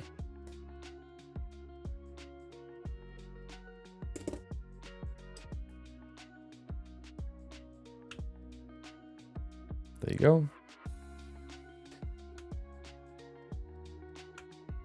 Let's hide it where we don't need it. So I guess here, going up and around.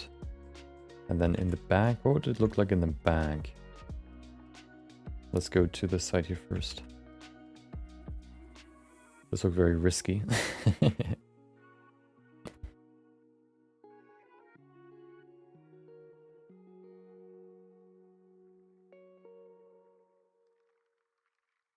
So what would it look like in the back? I don't actually know.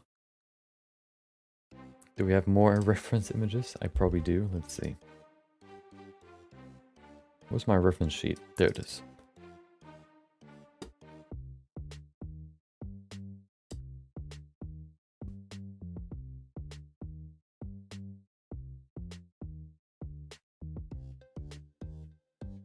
I don't have, wait, do I? No. Where are you from in Germany? Welcome, Calabido. I'm from Lower Saxony. Not Higher Saxony, but Lower Saxony. So the north of Germany.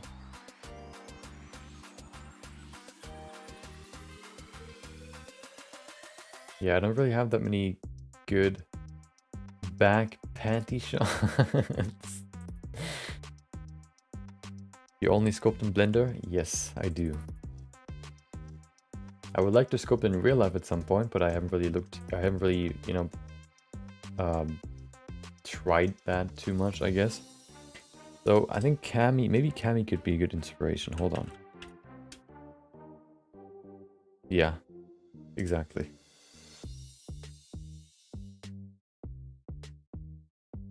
That's where I live. That's where I reside right now. Let's see if we can find some good images here. There's one. Can we see it? No, it's way too low res. Well, this one doesn't work.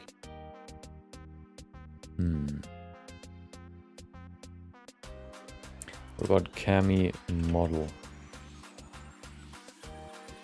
Okay, well, I don't know if that's exactly how John Lee looked. So let's look through a few more. This one, I guess, yeah, it's kind of weird.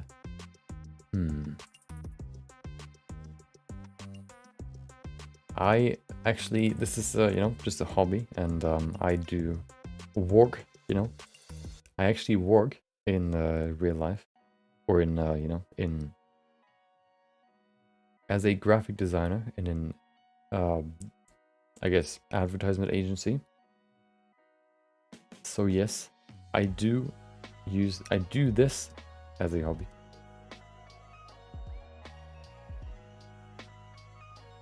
Can we see the ArtStation account of this? I want to see the model.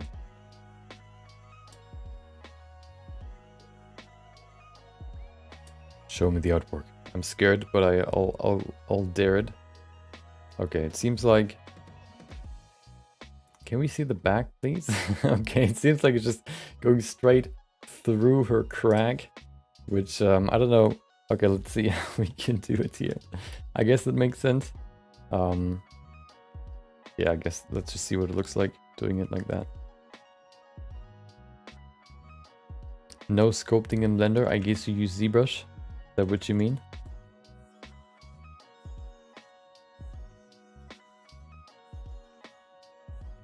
It's not going to be visible in the back anyway, but I just want to, you know, I still want to know that the layers look right.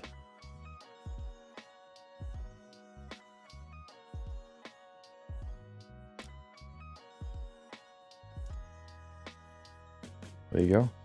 Satisfaction to watch.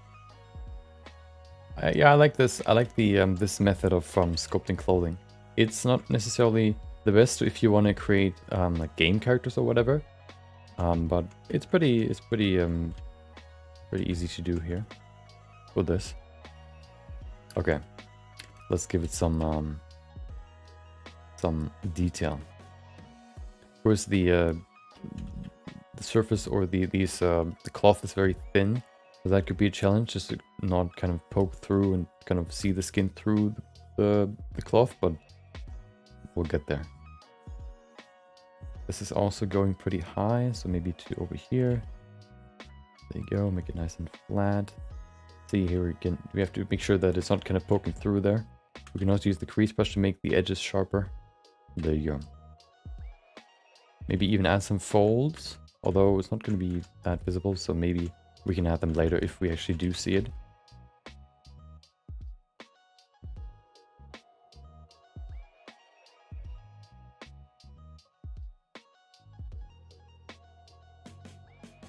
And then in the back here too. There you go.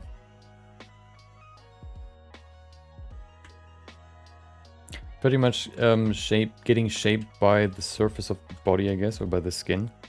So it kind of follows the shapes, but it also has a certain tension, I guess, or a certain stiffness.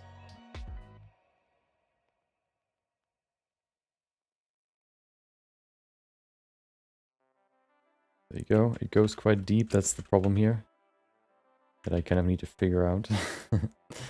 But there you go. That should be good for now. How long have you been using Blender? I have been using Blender for 3 years now. I was drawing before, and then I stopped drawing, and then at some point I decided to, you know, get it. I got interested in Blender, so I went into that, and I discovered, hey, you can sculpt on Blender. It's almost like drawing in 3D, and then I went into that a little bit more, and discovered that as my new found creative love. And now, 2.5 years later, here we are.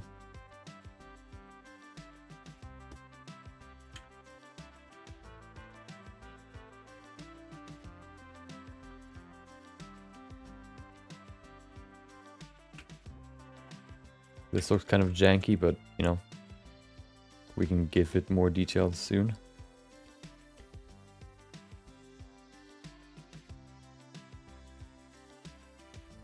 I'm gonna leave it like this for now, probably.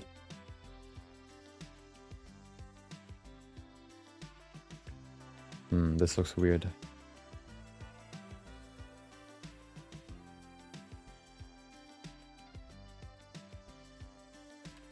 Okay.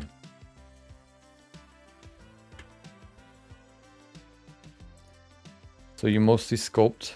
Yes, I mostly overall create characters, which involves a lot of sculpting. I've done a few environments, but I like sculpting or creating characters more than anything else. So that's why I do it the most. And you can never create all characters that exist, okay? So there's never an end. And you could even, if you reach the end, you can also go to creatures, and then you have a whole new segment.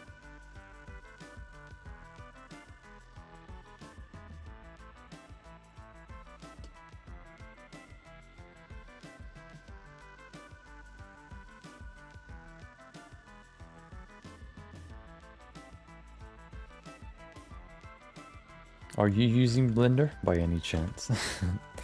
Or are you just passing by wondering what Blender is?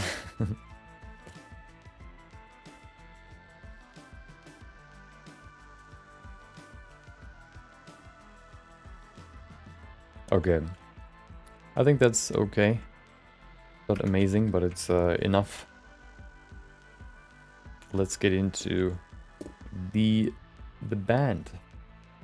Using Blender for about 6 months. Nice. Have you gotten into sculpting or more other stuff? Like, so the thing that I began doing when I started using Blender was the first few things that I did was ArcViz, so creating like, you know, furniture or like rooms with different lighting and, you know, furniture and all that. But then at some point Once I discovered sculpting, it was all over, and I only did that after that. Tried nearly every function. Oh, nice, yeah. What is your... Do you focus on something right now, or is it more, you know, everything? Still, you know, trying to find the one thing that you like the most. Ordered tablet. Oh, nice.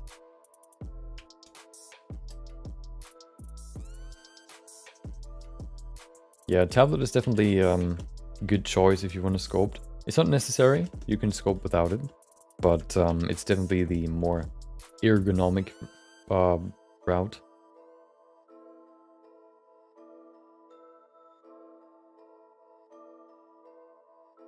That's for sure. Still trying to find what's my profession. Trying to level up. Right now you're trying to level up everything, but that is not really effective. You need to farm some specific XP.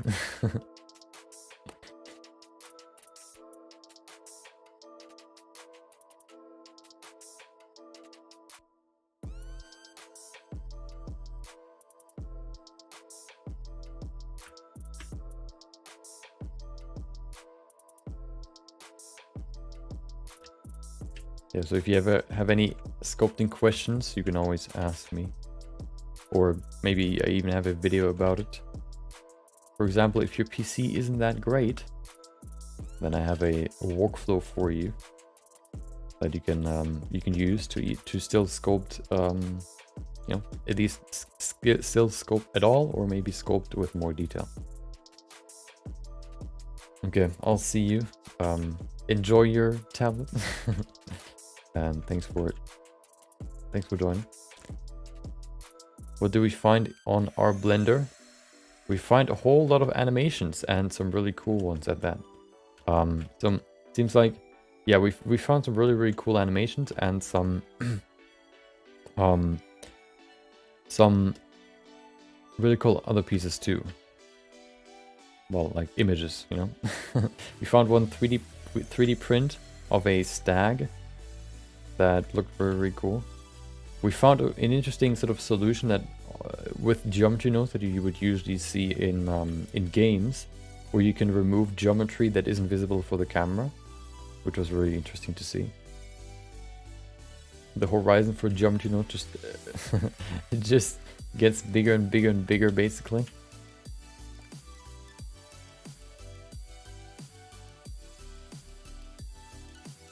We have multiple faces here with body parts. How do we get multiple separate parts to be part of the same face set? So this is not, those are not face sets actually, those are just random random colorations. These are all other different objects.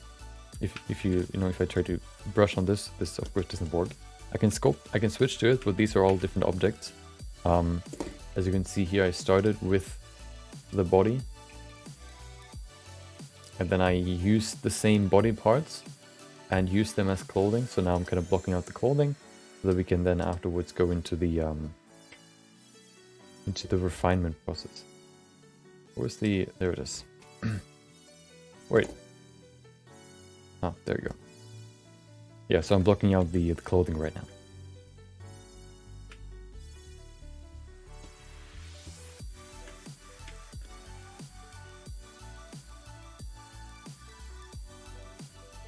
And then once we have everything, we can probably use maybe even, yeah, probably just retopologize it automatically to get a good topology. And then that's that.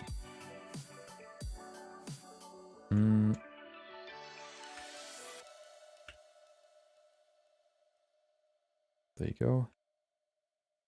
Probably want to remesh this with more geometry, because it's lacking a little bit of that. My resolution is still set to 1000.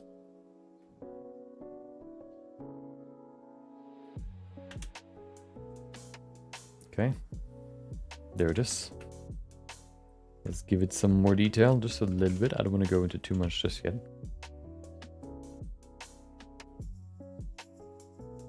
Maybe here it actually makes sense to use the throw brush.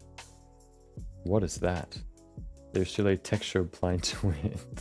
Where's the texture? There it is. Okay.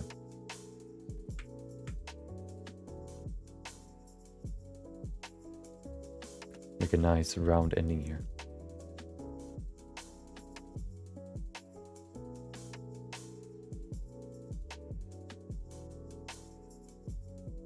Okay. Still kind of wobbly, but you know, that's just how it is. We can refine it later. There you go, and then we can use the crease brush to make the edge here nice and sharp. So that it still clips into each other, but it's not, you know, it looks a little bit more natural.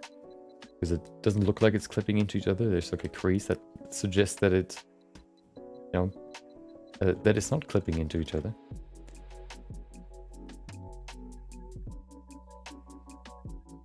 But that they rather, I guess, press against each other.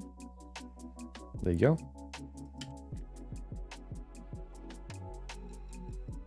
Let's do the other side, and then we can go to...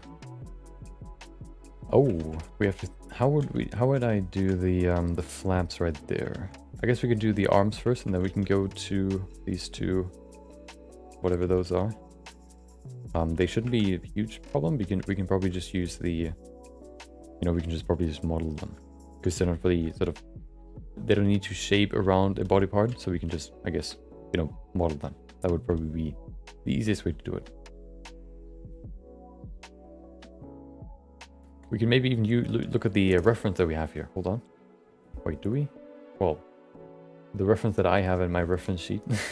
I can pull it up once we get there.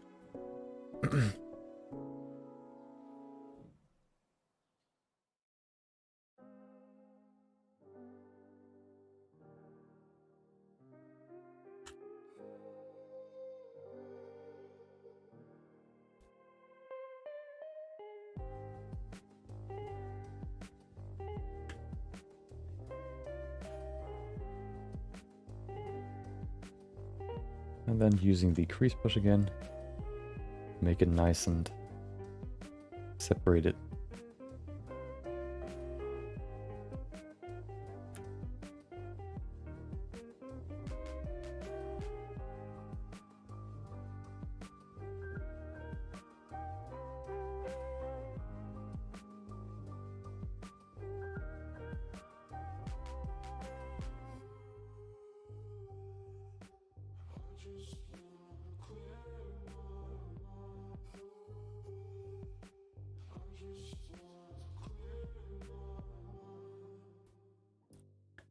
There you go. Okay. I don't want to look at the folds right now. I just wanted to kind of block out this thing. There you go. Perfect. I also want to go back to the top and add some more volume to the bottom, because the band is sort of holding the volume down, I guess you could say. What that means is that we need some sort of puffiness around the band that you can see right there. So that's what I'm trying to do now. Just kind of giving it some more puffiness here.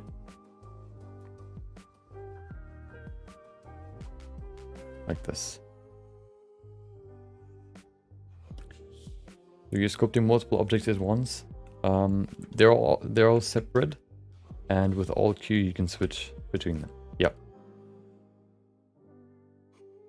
Yep, and you know, this is what it looks like usually. There you go. Without random colors. I usually, for multi-object, I guess, sculpts, I like to switch the viewport shading from color material to random, and this gives me a better idea to which pieces are basically, you know, individual pieces. Makes it easier for me to see the different parts.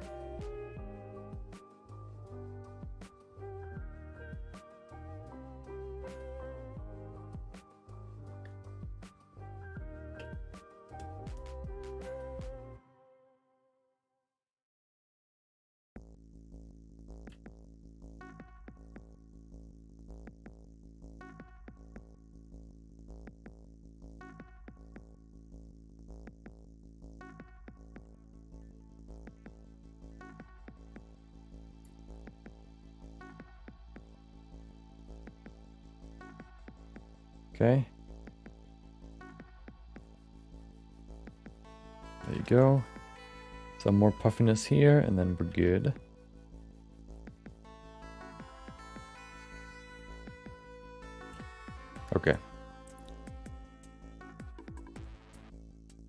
Like how the head is still there, but aside from that, how do you hide the pieces that you're not working on? Oh, I just go into the outline. So underneath me, so you know, behind me, I guess, is the outliner. Hold on, there it is, and I can just go in there with my, you know, with my mouse and just hide them. I can also, I think I can just, if you press divide on your numpad, you can focus on only the object that you have selected right now, like this. So if you want to do that, you can do that too. But it's not necessary for this piece. You know, right now I'm not getting blocked by any objects, so I like to keep everything visible and work like this. But if I would want to hide stuff, I can also just go into the outline and hide whatever I want to hide.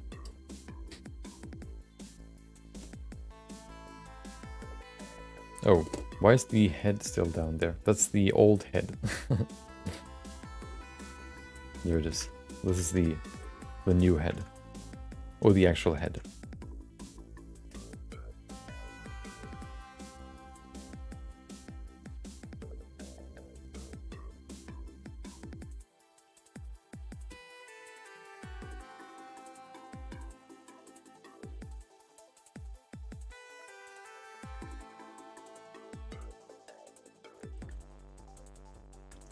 Okay.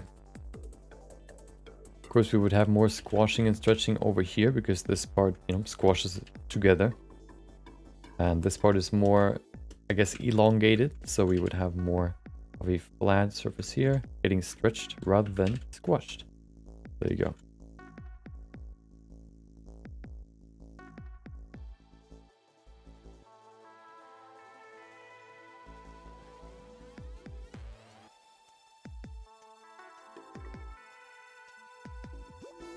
Maybe even adding like a small overhang here.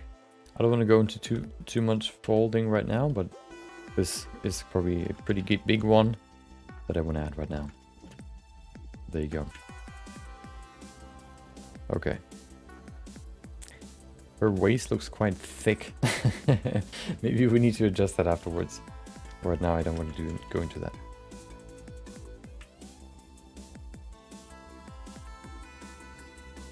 I want to block everything out first.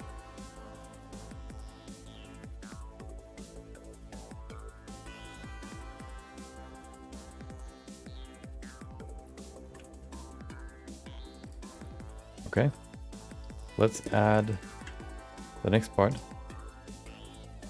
Actually, I want to detail these a little bit more. They look quite rough. I think they can benefit from a little bit more detail.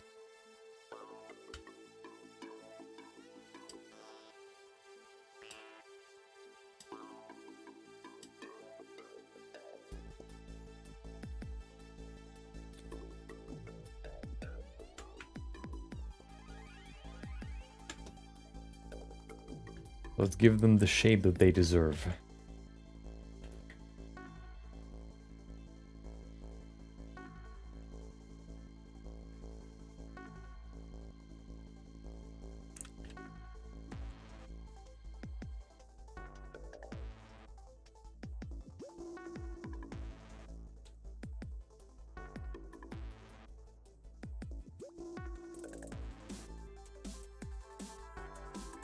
Kind of adding these folds that we can see in the reference too. Not too much, I'm not paying too much attention to it right now.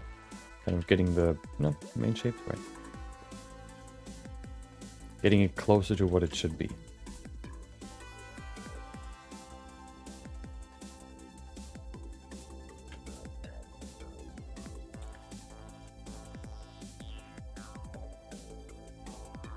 Okay, that's starting to look okay.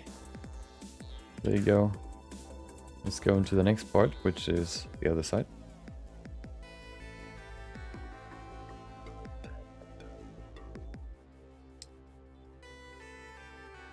How many subdivisions do I have here?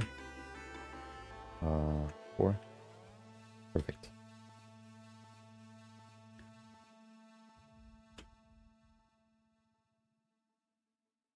I think this side actually needs more volume, maybe? A little bit more.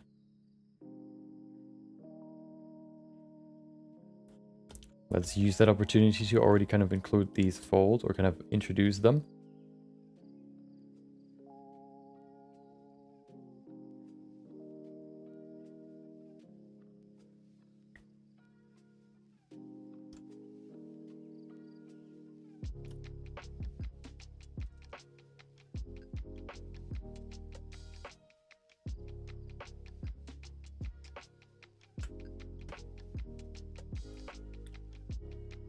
Okay.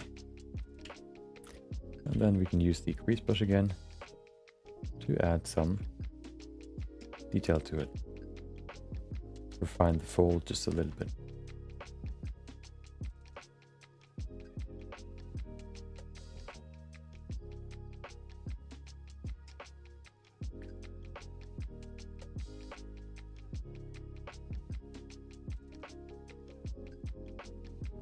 Looks kind of janky right now. I probably want to adjust them later, but we're gonna leave it there for now. Doesn't look exactly right now.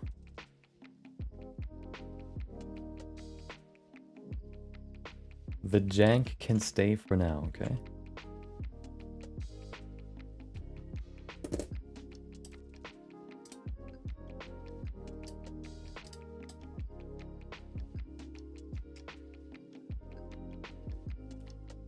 Let's add the bracelets. They're pretty simple, I would say. Let's model, which is quite thin, maybe like that. Okay, we can remove the faces here. So we can just add a solidify modifier so we can decide how thick it's supposed to be. I should probably bring it out forward. That'll make it easier. Although, is it? I think so. No, it doesn't really make a difference. Okay. Little jank never hurts. Exactly. A little jank never hurt nobody. Okay. Let's add it. Oh, let's add a little bit more to give it more detail. How about a bevel modifier? Oh, looks like a wheel. Or a tire. And then a subdivision modifier.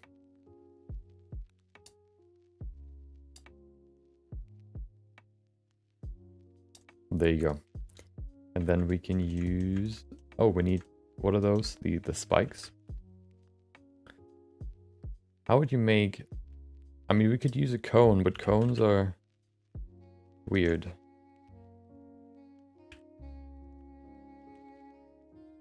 I would rather use... What about a cube? Cubes are always the solution. What if I move this together? Okay, I guess that's interesting. We can maybe bevel the top a little bit. There you go.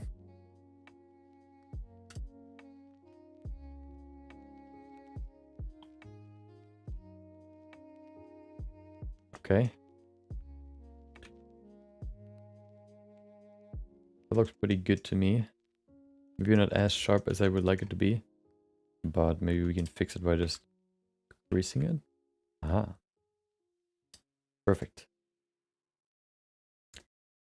Then we need to... Oh, hold on. Yeah, we need to, first of all, align the two.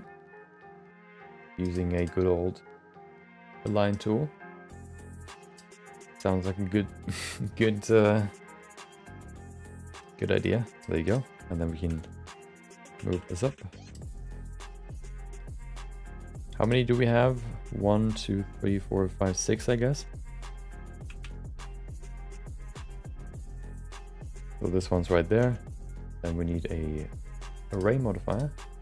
We also need another object right here, which is the empty.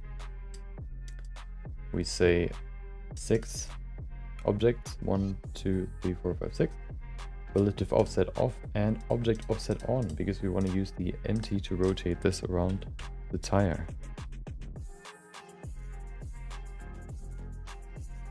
I don't know how far we need to go. Where's the middle? 60 degrees maybe? Sounds good to me. 360 divided by 6 is 60. Makes sense. Okay, there you go. Perfect. There's a neat trick for doing pointy things in 3D. Way back in the day when doing pointy things, I used to have all vertex going to a single point. Yeah. Yeah, I like knowing that everything is quad, so that's why I did it this way. But you can probably also use just, you know, you can probably also just, you know, do it that way. Okay, here we have it. Let's duplicate this real quick so we can apply this. There you go. And then we can parent this to this. And we don't need this empty anymore. And now we can move this. Perfect.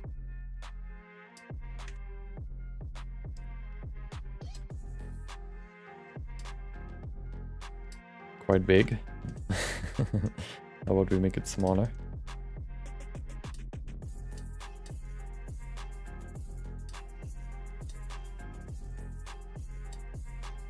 And then a little bit thicker too.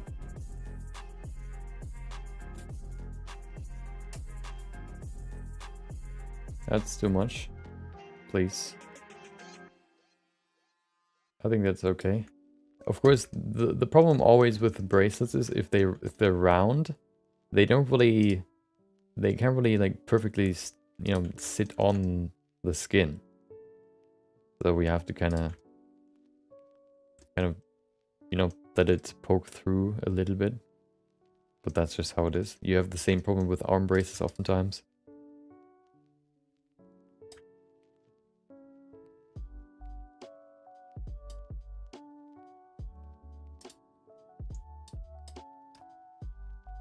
There you go. It would probably slide down a little bit right here. Okay, there it is.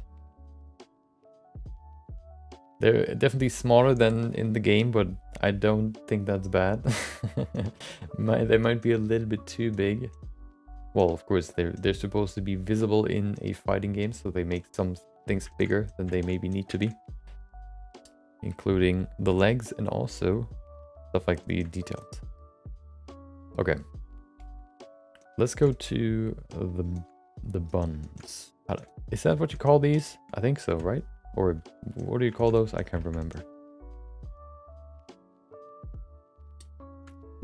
Anyway, let's go and add a cube with some nope, not subdivisions, multi-resolution.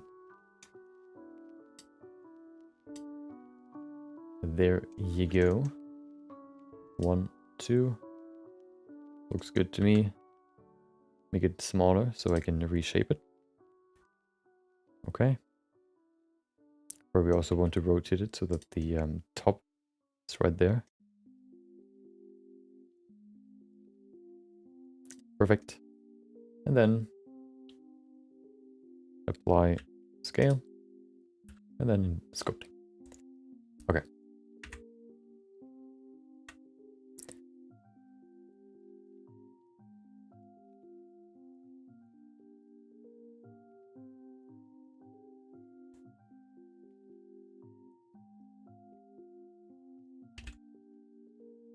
First we need to, you know, cover the whole thing and then we can change the shape.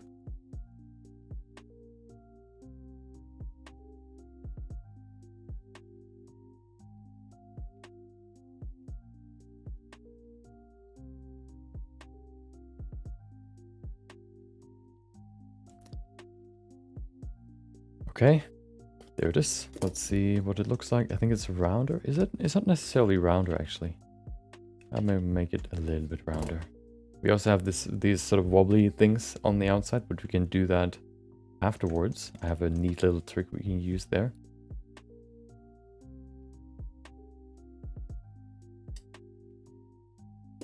We're all about neat tricks here. Let's add these folds. We probably need to go more out than in because we don't have enough room here.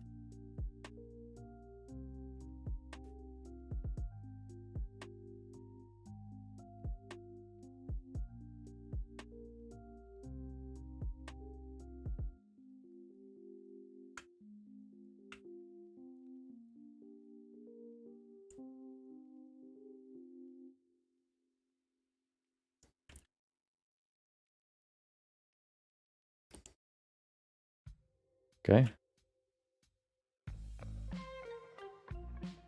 Add these folds everywhere where we need them, and then the bands come after what I want to do first. I can probably also just copy this one to the other side. That's probably the easiest way to do it.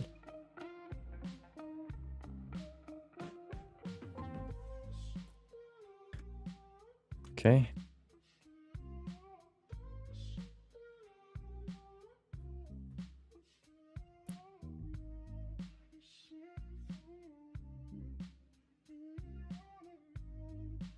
There you go.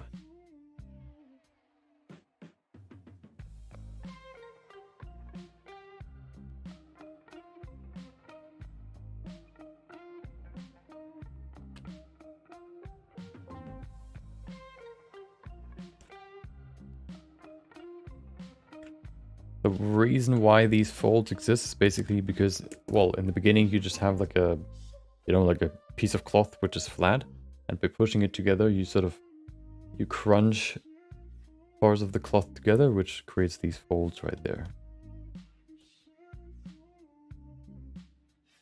Maybe that wasn't a great description, but maybe it was understandable.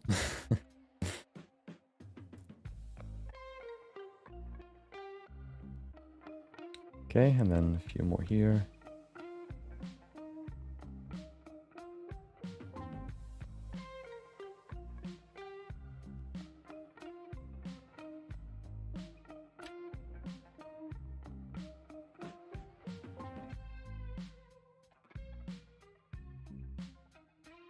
Okay.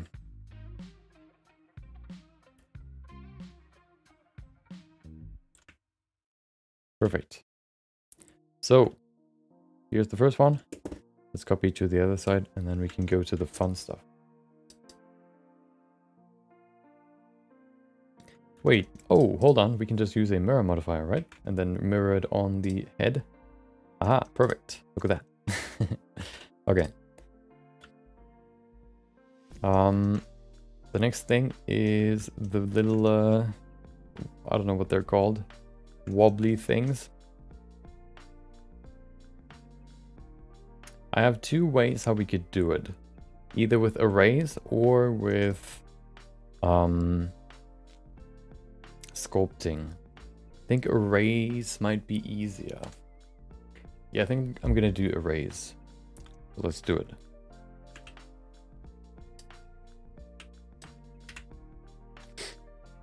The reason why arrays might work is because these are all repetitive, so they always repeat the same shape.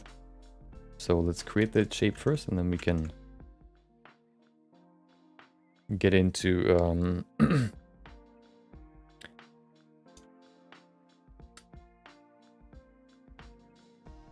how we can make it around.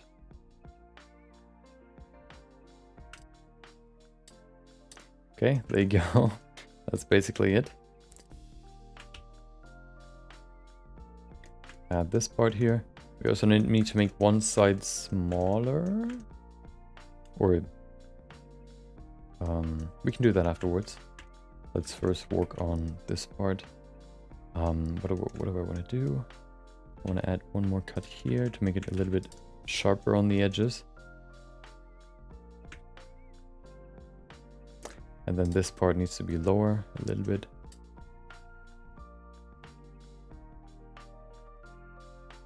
Okay.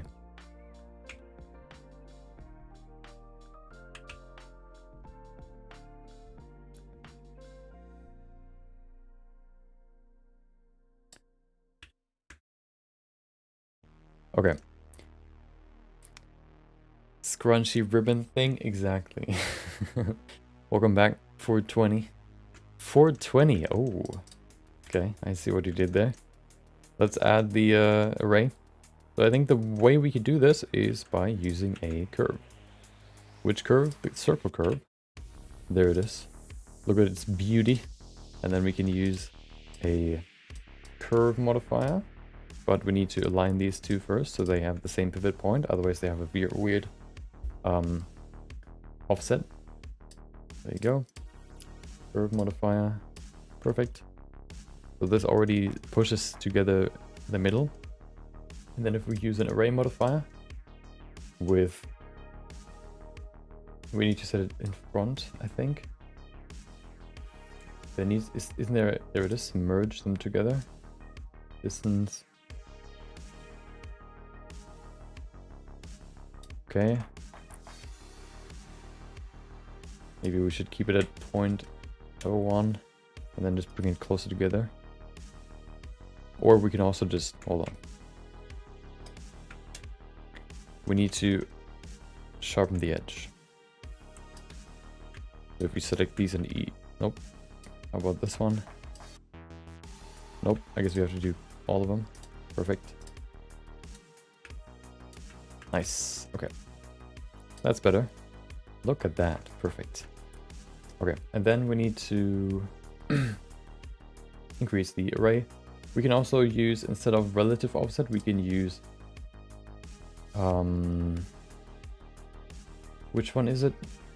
There's one where you, oh, there it is. Wait, is it this one? Oh, there it is. Fit type, fit curve. And then if we use that, I guess with relative offset, there you go. It fits the curve. Does it? The offset is too small. Okay. Maybe not. Maybe we shouldn't use fit curve. I guess we just use count. Okay. Looking pretty good. Let's do some adjustments. What if we make it smaller?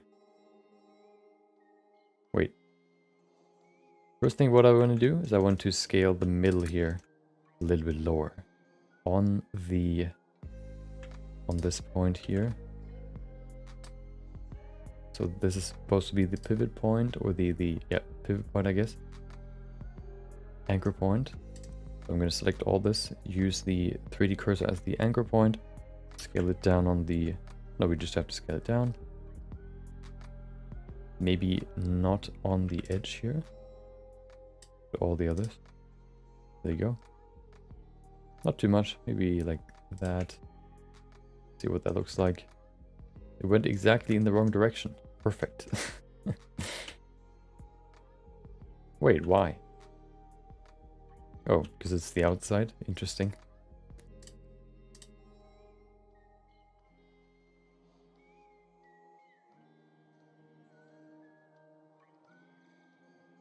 That's better. Okay. Now they're so wide. Why? Maybe it makes more sense to do that in sculpting afterwards. I'm gonna leave that out first. Let me do some adjustments here. So this looks pretty good. We can also use a solidify modifier, but I don't want to use that right now.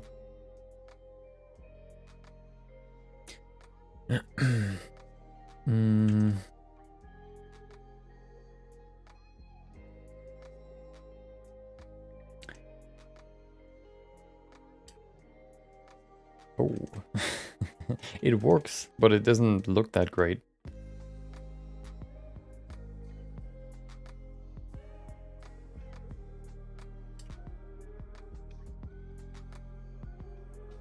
Because it's it shouldn't get, it should only get lower, right? It should only get lower like this, because it gets thinned through the through the curve. And then maybe we can also scale everything a little bit together. That's better.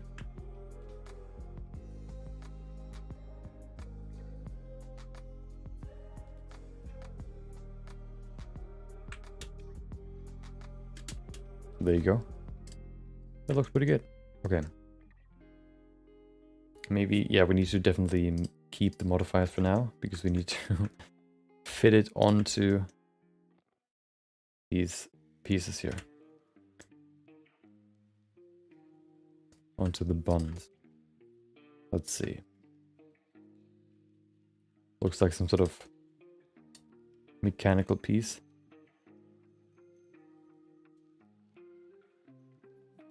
So there's another way we could do this, but I'm gonna try this one first. We could also sculpt it. But this seems a little bit easier. I could be wrong though. First, I'm gonna sort of place it in the right position, and then I need to use the curve to adjust the overall shape just a little bit.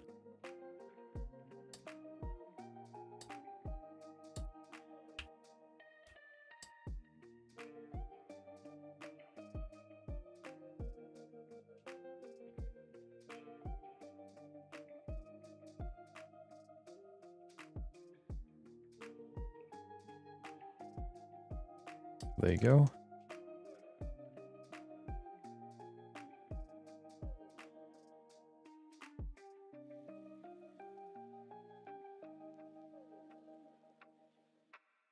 Okay, we need one more. One more, not 17 more.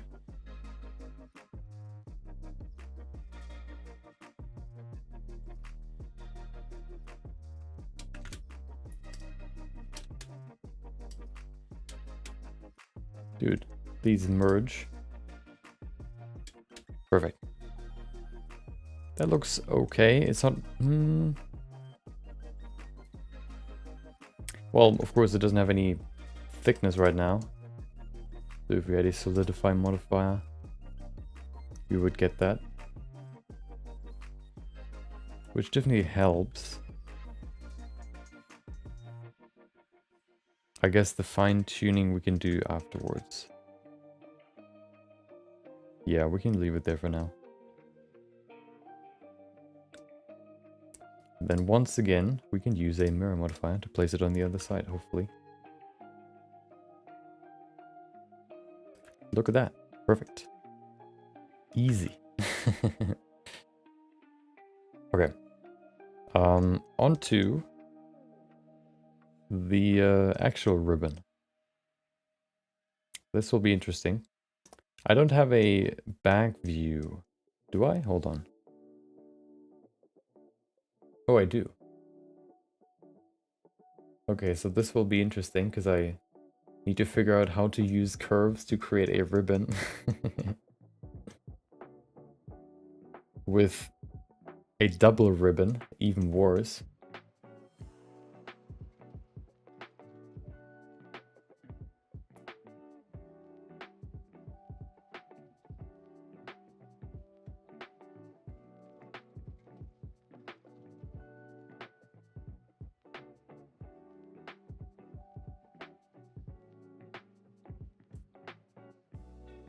Okay.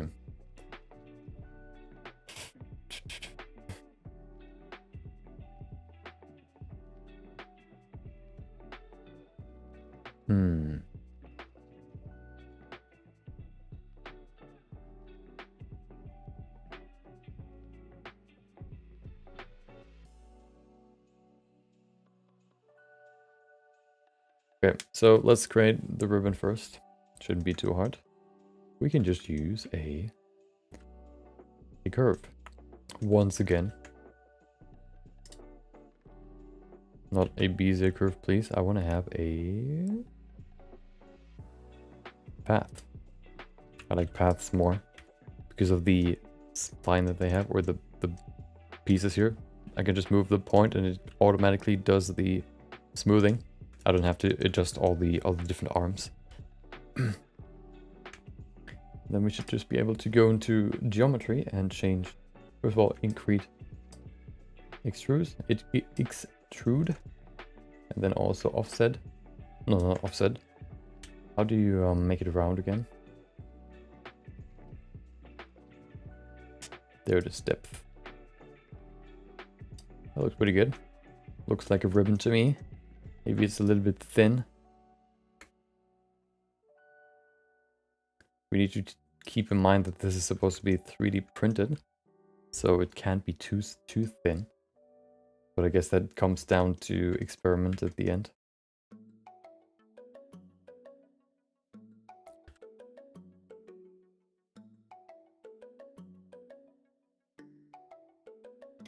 I'm looking through my references right now to find the pose to see where the ribbons are placed, or where they are.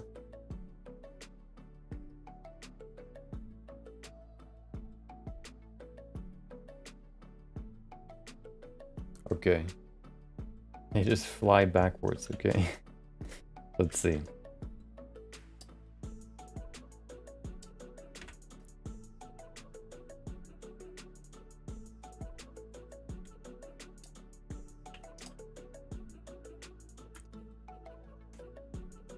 So,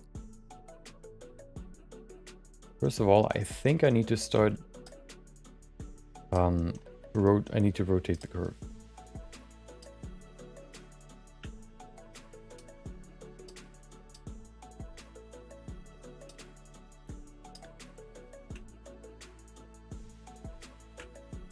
There you go.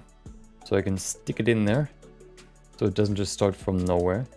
Well, it still starts from nowhere, but at least a little bit more, with a little bit more purpose, okay? A little bit more realism. It's also further back, I just realized.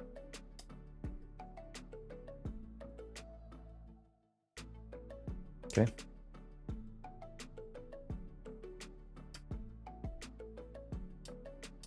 We're probably going to do these pieces individually, not like actually fold a ribbon. That just probably a little bit overkill. We can just do them individually. That probably makes more sense.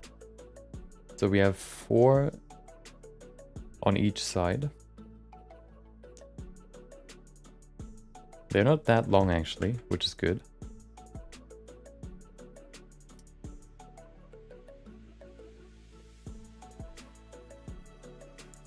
So that should be enough. We can twist them a little bit, give it some more, make it more dynamic. There you go. They're all very close together. We can probably also smooth this. I mean, make it thinner a little bit here. That makes more sense. And then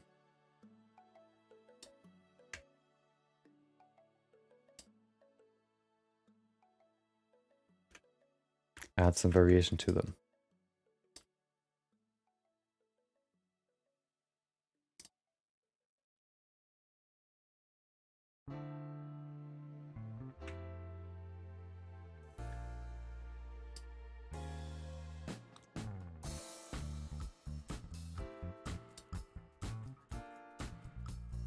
Okay, those are 2. We need 2 more.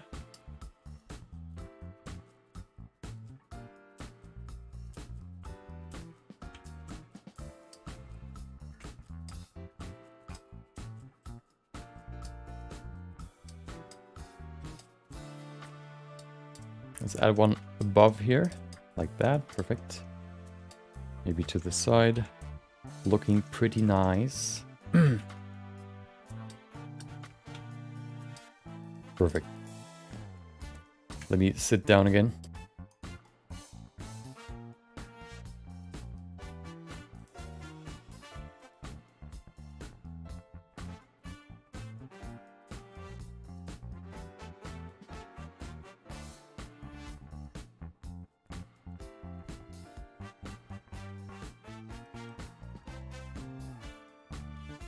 Okay. We're almost there. Okay. We need one more. They also don't have an ending, which is annoying. The most annoying part about this is that if you actually just say fill caps, this cap is not part of the same geometry. So if I would now convert this into a geometry, the cap would not be part of the curved geometry. It would be like an individual face, which is super annoying.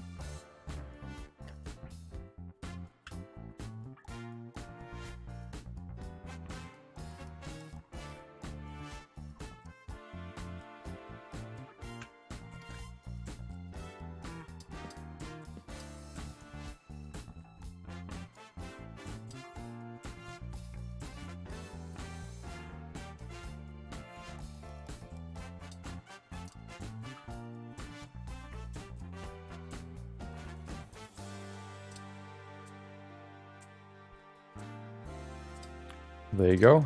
Okay. That looked pretty good to me. Although, if I think about it, does that make sense? Or wouldn't these things go forward because she's leaning backwards and the movement would pull them forward?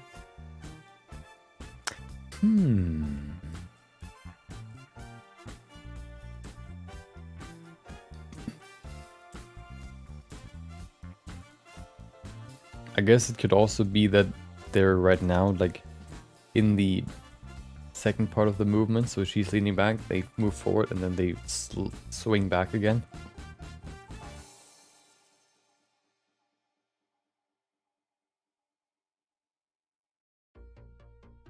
I'm gonna leave them there for now.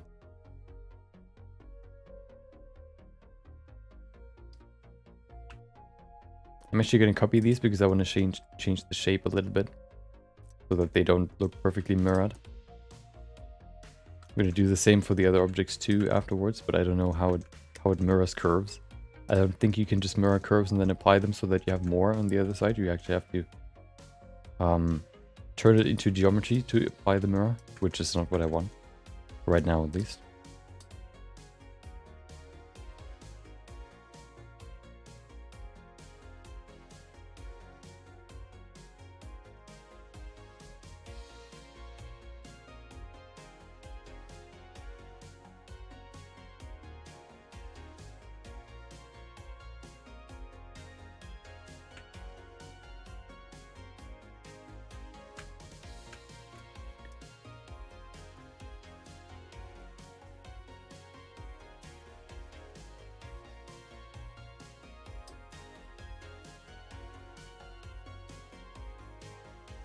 Okay.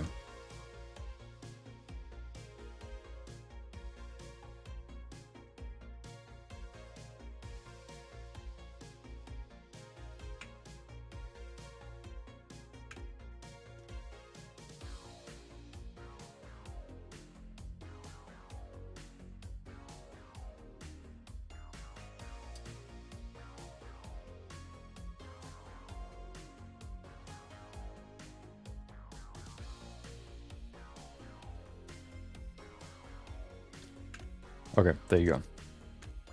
Here we have the ribbons. Now it is time to add. So the thing I think that trips me up right now about the face is that we don't have this front piece, but we're gonna get there at some point, not right now. I think the boots are missing and the flap here in the front. I think we can do the flap first because it's fairly simple. So let's do that now. Let's begin with a plane.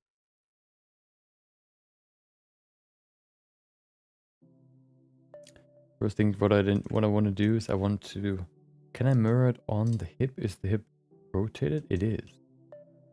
So what if I use a mirror modifier and use the hip as the rotation object?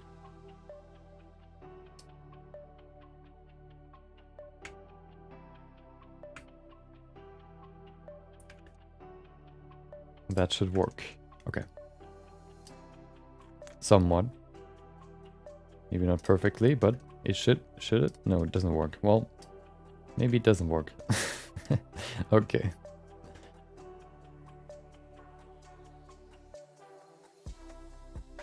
Guess we have to do it manually. So that shouldn't be a big problem.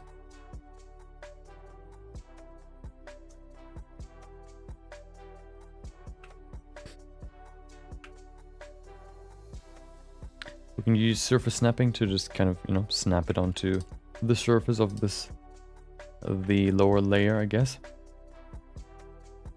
We can also go into the viewport settings. The object properties, and say in front, so that we can see it always in front of everything else.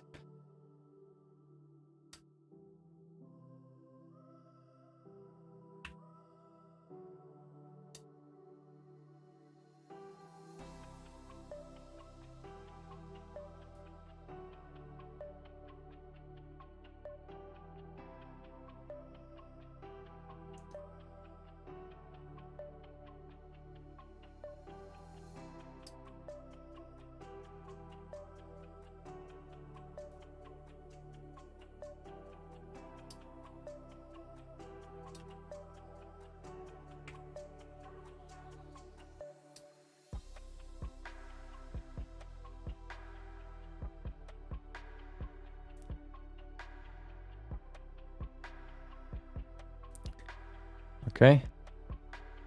I want to go around the waist first, and then we can extend it to the bottom. Another way how you can create clothing. kind of using the body as the shape and then, you know, working on it more and more and more, changing the shape, giving it more of a cloth-like shape until we have the final shape. So many shapes.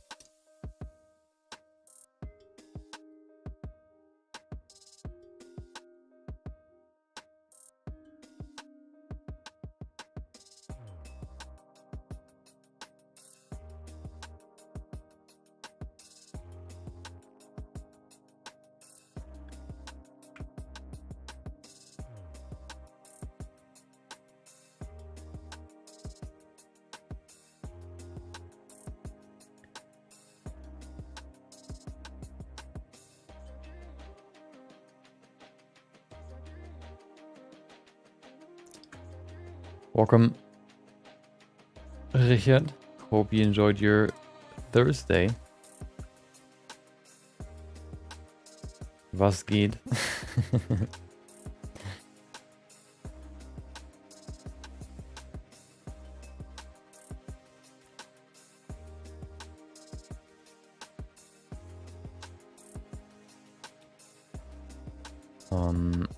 Hold on. No, I want to do it differently.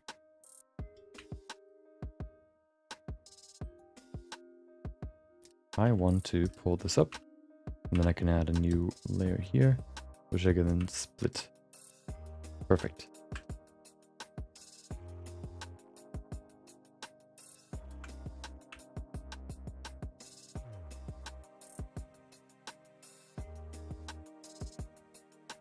Yeah, I think that's good. That's good enough, okay?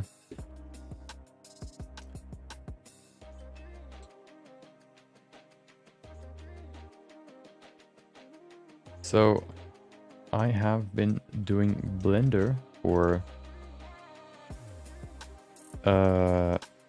3 years. Well, sculpting for 2.5 and Blender in general for 3.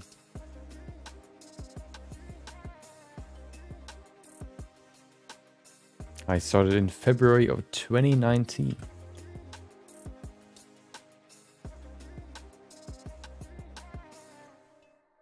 So the what is it? The year has just begun, the 4th.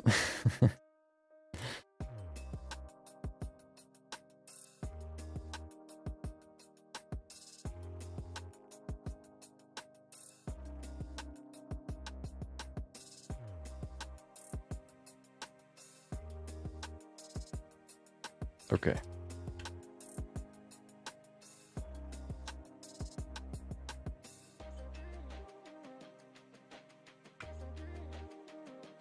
That doesn't make sense. What's going on here? I think Oh, I see the problem.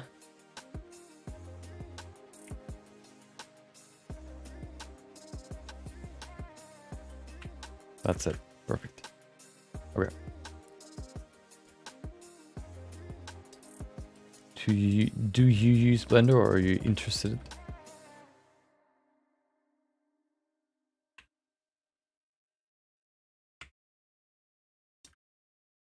Dude, I want to remove them. Thank you.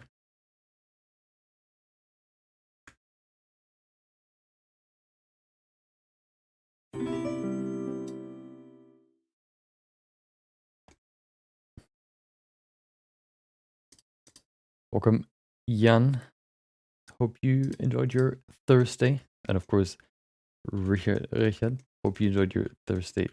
Thursday? Yeah, Thursday too. If you're live, welcome. Okay. Let's get into the shape of this front piece. I'm going to make it fairly simple in the beginning. We can add more detail later. It would probably sort of lie forward. Like that, maybe.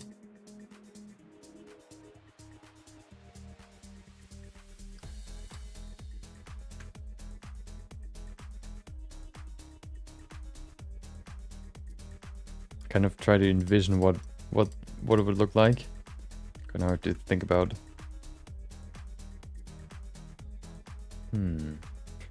The actual in-game model doesn't really help me because the flaps don't really work like they would in real life. So I don't think it really, you know, doesn't really look that great.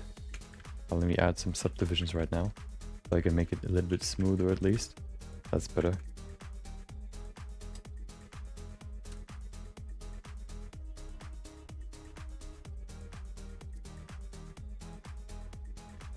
I'm gonna leave it like that for now, probably.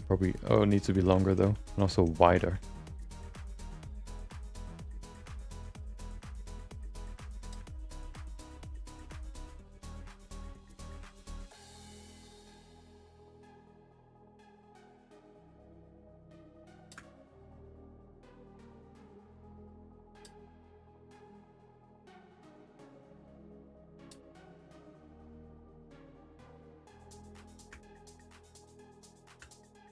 There you go.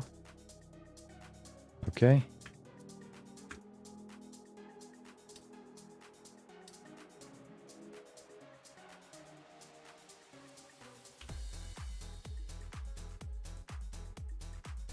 Oh, I need to remove in front so I can see where it's not in front anymore. Right here.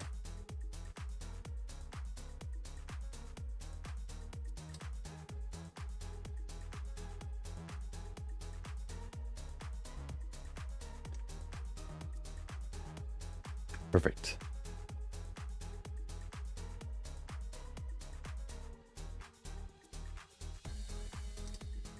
Grab this, pull it up, and there you go. What is going on here?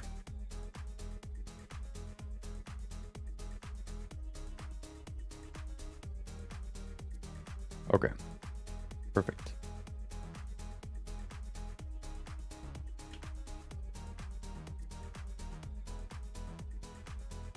Yeah, if you forget that in front is on, then you can very quickly run into the problem that you think something is not, that you think something is, well, not intersecting, but it actually is.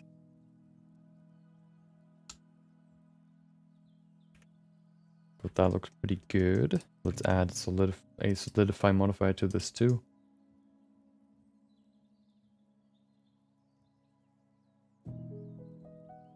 Okay.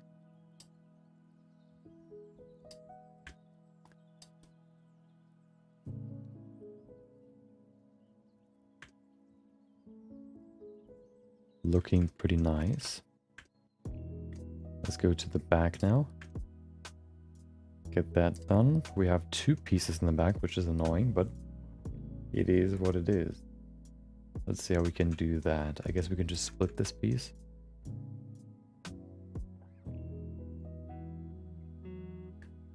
So 1, 2, 1, 2, here.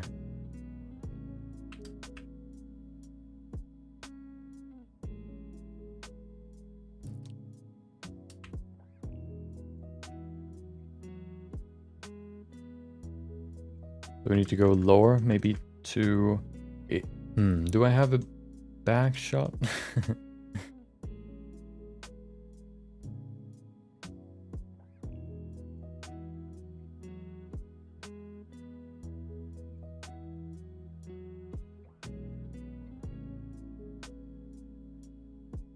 There's no... I don't have a good reference for the back, really. So I guess I'll just think of something. So let's go a little bit lower, maybe to here, and then it splits into two.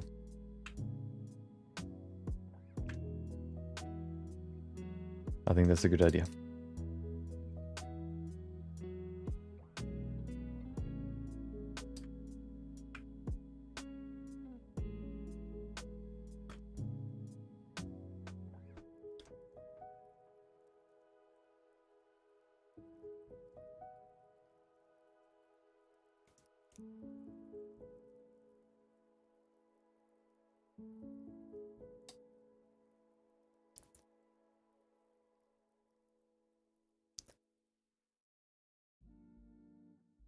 Okay.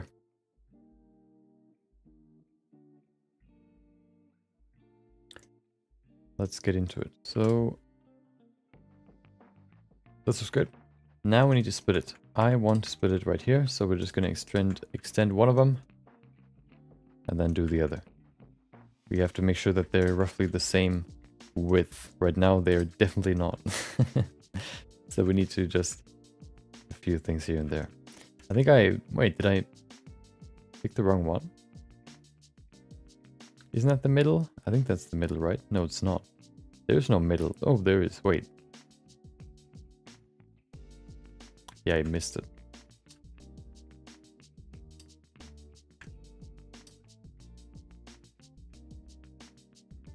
That should be the middle, right? That's better, but it's not right yet.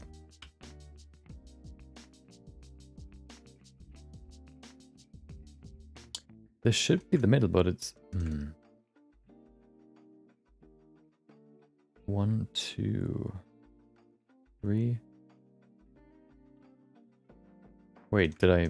Oh, I did it. We need one here. Okay, let's do it again. Remove this and then add one here. That should be good.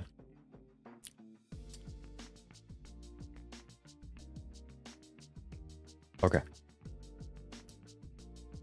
Look at that.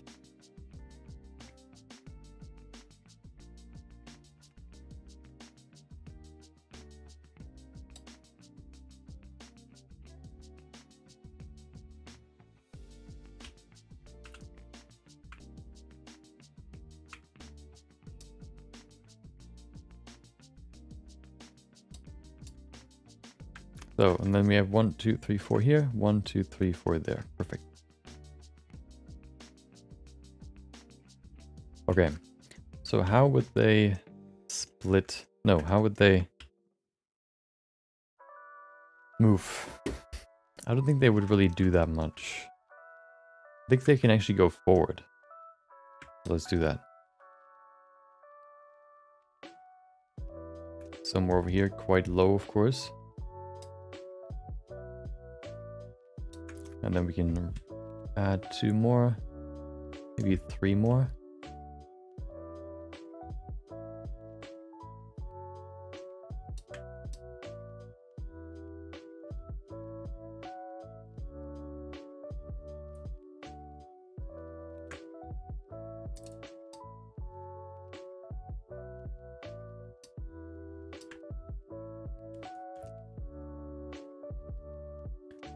Okay, this is the first one.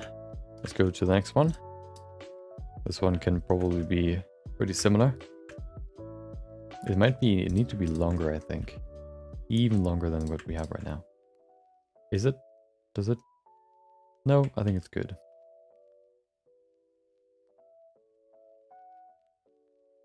Yeah, that should be enough. They actually get wider too as they go lower.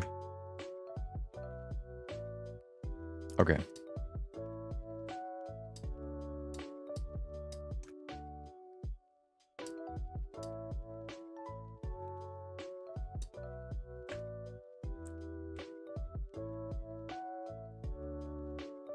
Maybe the other one can be a little bit more turbulent.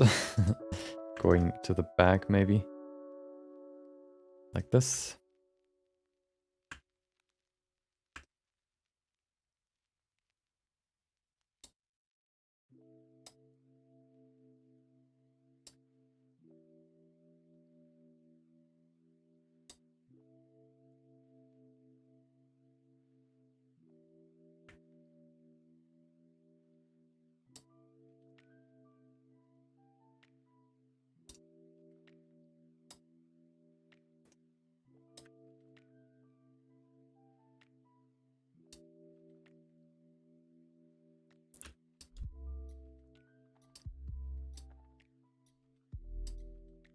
Okay. Here it is. We have an awkward, sharp edge here. Let's see if we can smooth it out a little bit at least. There you go. The only thing that is missing now are the boots, but I think we're getting there. Okay, we're heading in the right direction with a little bit more refining and definitely some more details. We can get there.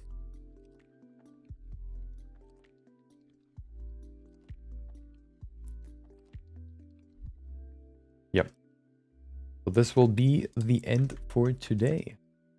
I didn't know that we would, you know, get so far today with Twitch only, but I'm happy. I'm happy about it. And tomorrow there's not going to be a stream.